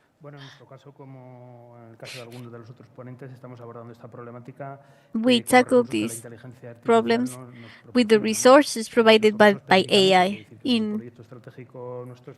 From our point of view, we study the AI and its application for IoT devices. We've had some interesting outcomes, but I would highlight the adaptation to the specific case. We have innovative solutions on the field, but that are not 100% adapted to each situation. We should apply AI, but with sense, because there are more traditional systems that are better for certain cases. So we should make an exhaustive usage, combined not with different models, but with different techniques and resources that we have in the field in order to improve our information. We have connotations that other sectors don't have. For example, attacks, vulnerability, etc. We also have techniques and resources that allows us to improve our AI models. That's why I think we should have this complete pack, and it's important to have it. We're having interesting outcomes, as I said, and we should adapt to each situation we identify and make an exhaustive usage. I think that what is truly making the difference are not isolated solutions, but have an integrated approach. There is a convergence between early detection, cyber intelligence, and also automatization of responses. It's not enough with protection, monitoring. We should foresee. And we are seeing big progresses on XDR platforms and AI-based platforms that have really great capacity of analysis. They are really agile when analyzing information. And the architecture adapted to IoT is becoming more and more important, because we are able to detect actions, and we are more agile in our response. Each device should be authenticated and verified. This reduces significantly the overexposition we were talking about. I would like to talk as well about the approach of cyber intelligence, the capacity of foresee threats. And I think, in conclusion, all of those strategies are being reinforced with our increased response capacity. We are reducing the times between detection and contention. This is what is really contributing to a better protection. We've tackled what we call complex attack strategies, specifically Mitre attack, which identified the different steps. Initial step, the privileges. There are things that we can observe, and what we do is to deploy different models, persons on the networks, certain also on the hosts, and models that make monitoring. With the Mitre model, we know that if we had 3 steps, we know the probability of which is going to come next. So based on those AI models that independently compile intelligence, in the end it's possible to predict which are going to be the next steps, or at least it gives you a high chance of predictability. We from NTP, we have 2 approaches, or I want to highlight 2 approaches. One is linked to the action, behavior analysis, machine learning. We analyze the information flow. We establish some patterns. So when we have an anomalous patterns, then we have the alarms. So the most important is the inalambrical cybersecurity unit and the capacity of doing this analysis from within the network. Also, we have the ID management. We can say we dive into the situation, and in blockchain, we want to implement an ID management based on sovereignty.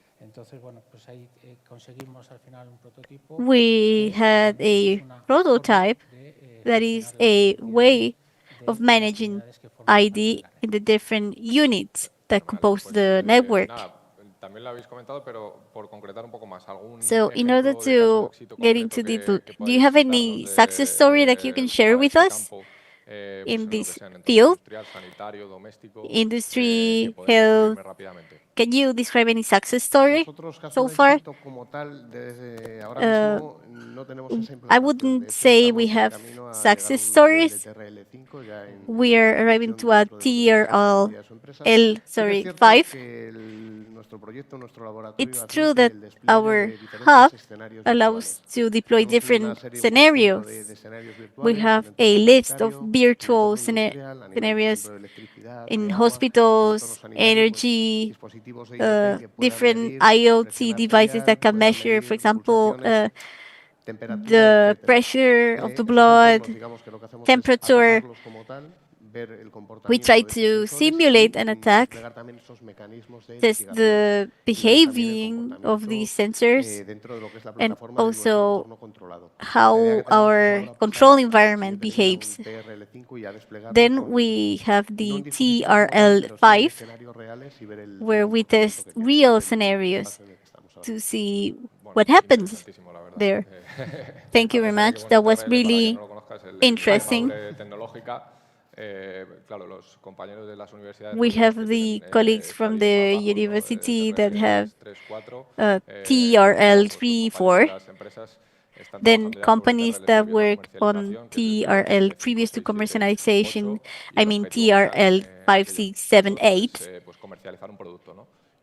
previous to commercialize a product. Now we have Álvaro from the University of Burgos. I would like to highlight something that is differentiator.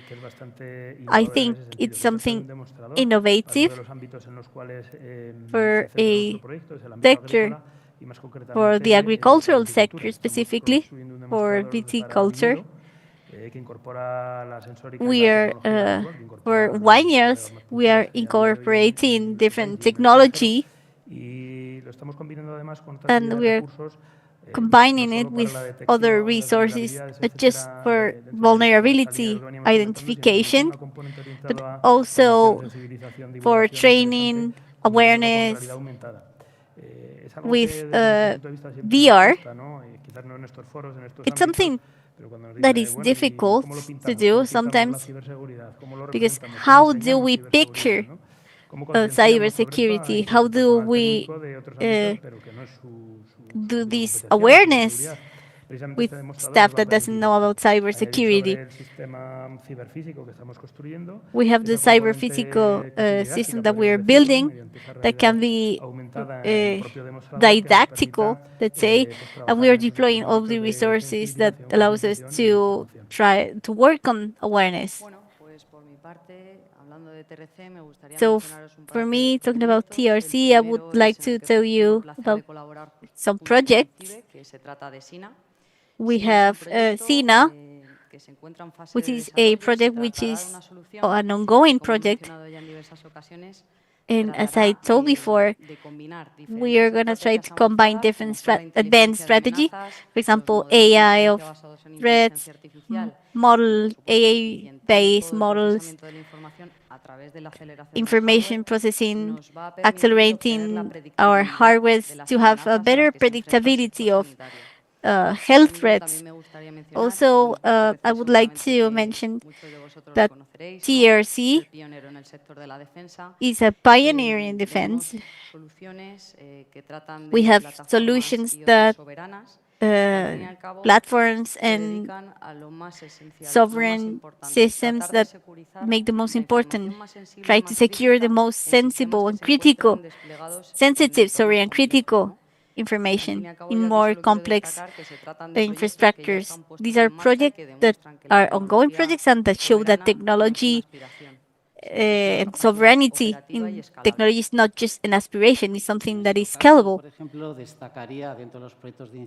I would highlight within the INCIBE project, I would talk about what we do, for example, in different situations where we detect a problem in a real installation, where we have an incidence traffic, in order to assess everything in an objective way. We hid if there was something going on or not to our teams in order to see if technology was able to identify or not. And we saw that the AA systems raised hand and said, we've seen something that is not normal.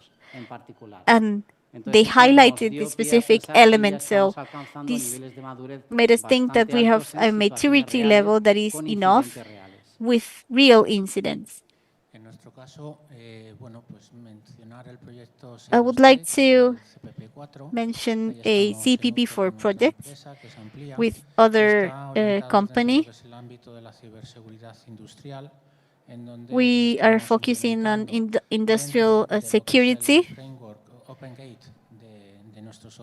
With the OpenGate, we have AI-based mechanisms in order to identify cyber attacks.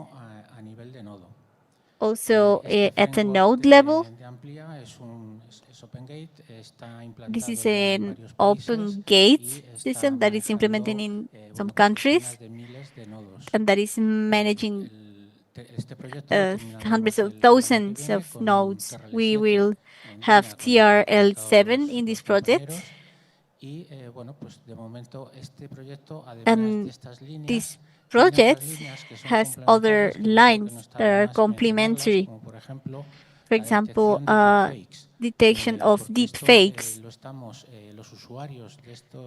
Users of this project are two industrial companies that want also to protect or predict the different scenarios where workers are doing their daily jobs.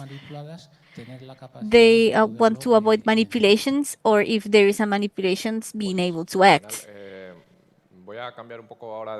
I'm going to change now to a regulatory subject. We know that this is going to have some impact. We have the CRA, the Cyber Resilience Law, approved on December 2024, that gives us certain exigence on cybersecurity for commercializing products on the EU. We have the REF directive, which is the pioneer. We also have different standards applied to cybersecurity, IoT security in the industrial sector. We have different directives, different ICO standards. So if you don't work a lot with all of this or with the design of these implementations, what advantages you find on the new standards? Do you think those standards should continue with what it's been established with these standards? Can you give us some highlights? Briefly, I'm going to say some things. One of the activities that we have in our project is the study of the existing law and different standards at a European level. What advantages we can find that we can follow these lines, let's say.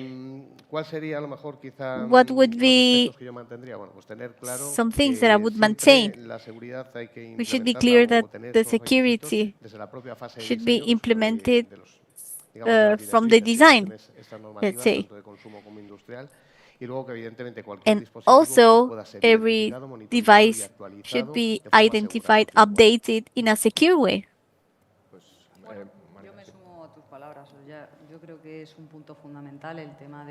I think this is an essential point, just including cybersecurity from the inception phase. But I'd like to talk about something that's a bit more simple that we all understand. And regulations do not only include that common base of minimum requirements that we need to apply that could be maintainable through the IoT world.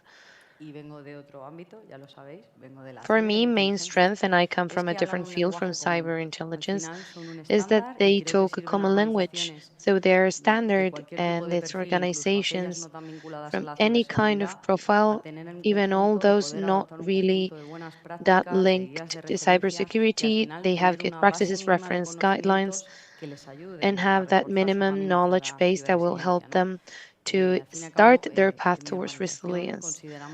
Anyway, in my organization, we believe that the organization of that initiative should go hand in hand with technological sovereignty, and the regulation is the framework, but I think it's the tool and the key to give value, to guarantee a real value of our own technologies. I'm going to delve into this a little deeper.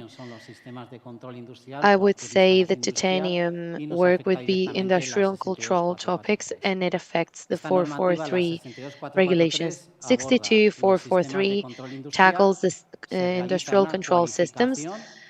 A qualification is done where we separate areas.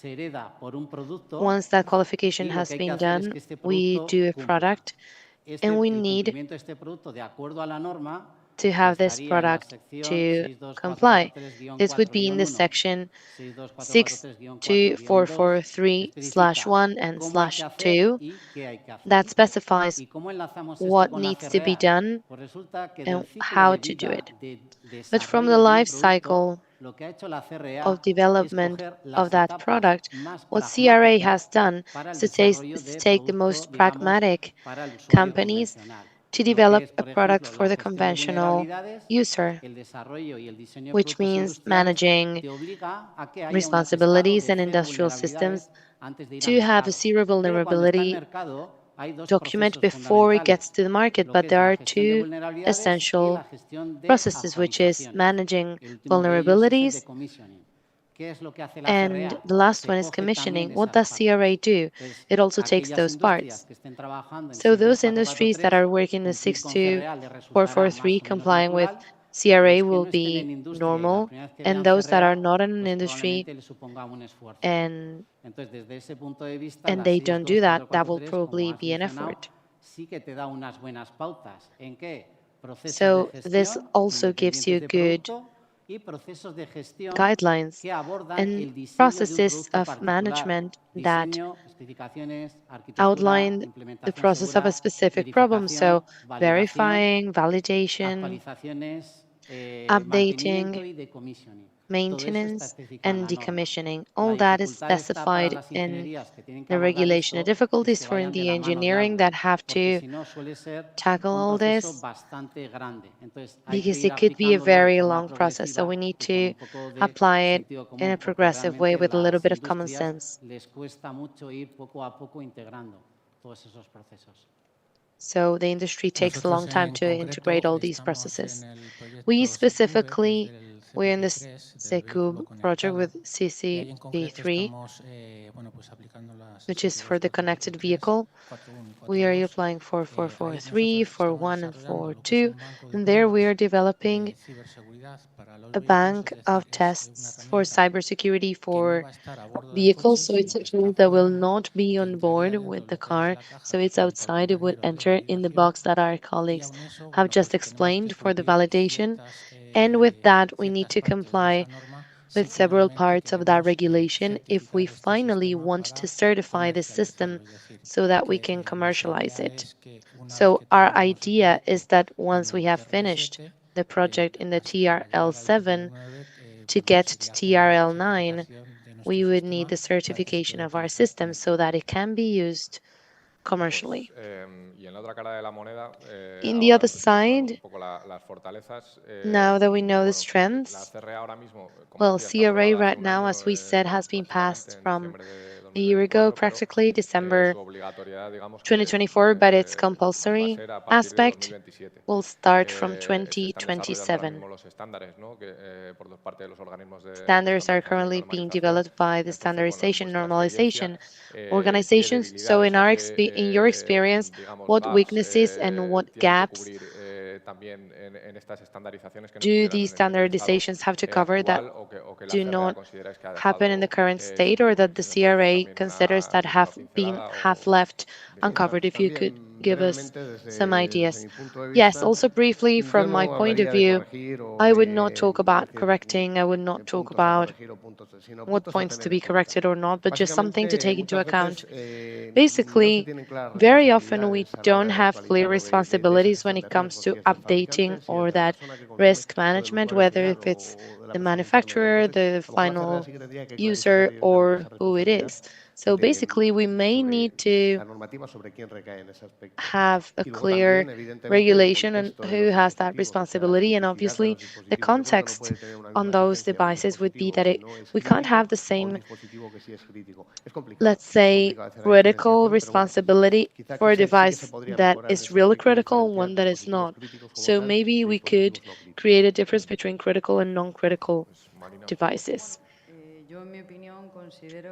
So in my opinion, I believe in the same way we should not talk about things to correct. We need to talk about trying to adopt a more dynamic approach to it, more flexible in the whole regulation, more related to the 21st century, which is what we are in right now. So the regulation gives a special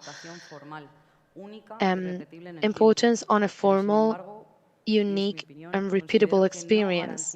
And I think this does not guarantee real verification or continuous control of safety measures or security measures. So I think we need to move forward towards an approach with more flexible standards that are able, as we say in this speech right now, we are faced with the fragmented IoT challenge with new emerging threats, with techniques by the actors of threats that are more and more sophisticated and with updating cycles that are very short. That needs to be applied in any kind of hybrid environment. And we see this in the healthcare sector, right? I know some people here might know a lot about this. In the end, we have a lot of medical devices that are connected, and in my opinion, they're always forced to pass through constant controls and updates. I think this is not something that we can maintain over time. So I believe that it is really important to get just the certification, to put a ribbon to it, and not to guarantee things all over the useful life of systems.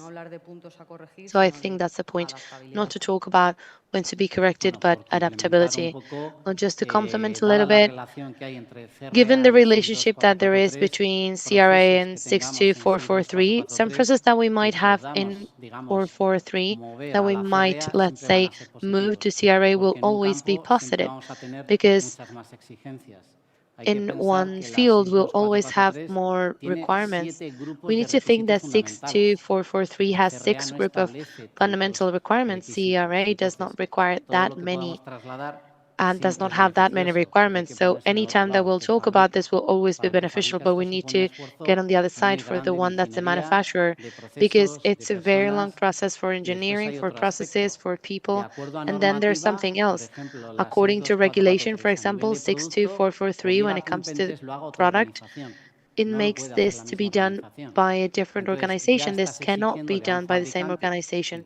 So you are requiring to a manufacturer who's starting to have to hire a third one. So it's always an effort And it's an effort by inheriting it from others that already exist. And there needs to be a continuous update because the level of threat is increasing. And since it's generic enough, this needs to evolve. It needs to be more mature. In line to the topic of the update, for us, this is something to be corrected. It should be an essential requirement that the topic could be corrected, because software is not the only thing that needs to be corrected. If we go to the automotive sector, for example, R155, for example, we have the implementation in Tesla, but this is not something that's required. So from our point of view, this should be.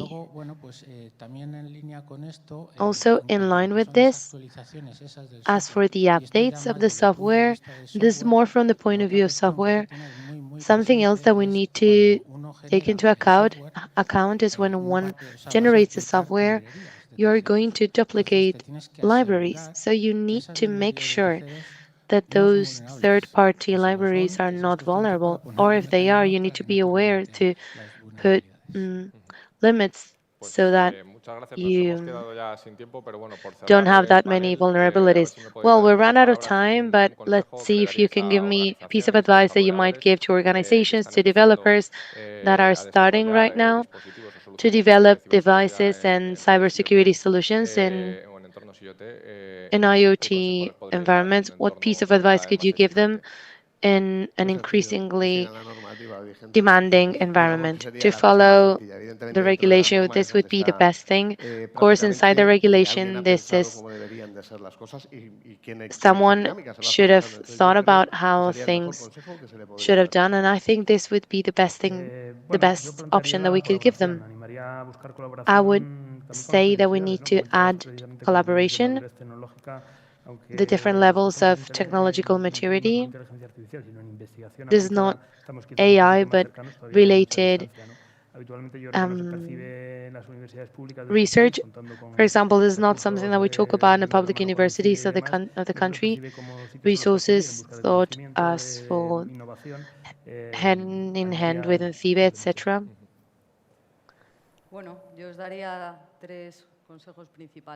I would give you 3 main pieces of advice to start by what's essential: visibility and control, because you can't protect what you don't know. Secondly, integrate safety from design, from the inception, because cybersecurity is not added, it's built. And thirdly, commit to sovereign technology, because when safety or security is sovereign, having your own product is not just obvious, it's a competitive advance. And I think cybersecurity is not a destination, it's a continued commitment, and visibility and sovereignty are the way to lead the future with trust. Almost repeating myself a little bit, I would tackle this based with a regulation, but also in a progressive way, with quite a lot of common sense, because the effort in engineering is quite big. The regulation already establishes a series of moments, because this is a very safe design, but this cannot be validated by you. You need to learn how to include cybersecurity and at the same time to include security technologies. Not just because you have just included a specific component, your product is safe. It's not that. The regulation is telling you that this is a process, it's not a product. So you will have to live with that for a very long time. So you need to incorporate it little by little. So just like my colleagues, from the beginning you need to think about cybersecurity requirements. You need to implement it all over the cycle of life with agile methodologies. And then on the other hand as well, thinking about the design from the beginning, we need to include predictive models to identify patterns, to identify cyber attacks, because those that are outside are already using that to attack us. So the way to do this is by implementing mechanisms that are at least as good as ours, although unfortunately the ones outside are always ahead of us. So thank you very much to all of you. This was really interesting. I hope I can keep on learning about your projects next year. And it was a pleasure to be here. Thank you very much.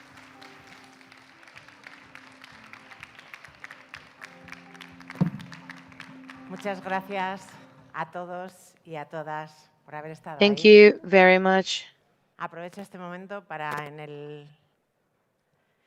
el capítulo de To everyone that has been here, I want to thank the audiences here, the audience in streaming, those that are everywhere all over the world. You're all welcome. This was the last block of this first of this event. We have talked about things from the present, from the future, and I want to see you all again tomorrow. Tomorrow is the day of resilience. We're going to be talking about AI. We're going to have keynotes based on experiences of real attacks. There might be things that might be interesting for an audience like you, because you have something to do with cybersecurity, right? And I understand that that's why everyone is here. So tomorrow at 9:45, we'll be back here. So we want to thank all the technicals and technicians and everyone who is able to make this work, everyone who's present here today, and all the teams in INCIBE that are involved in making this work. So thank you very much. See you tomorrow.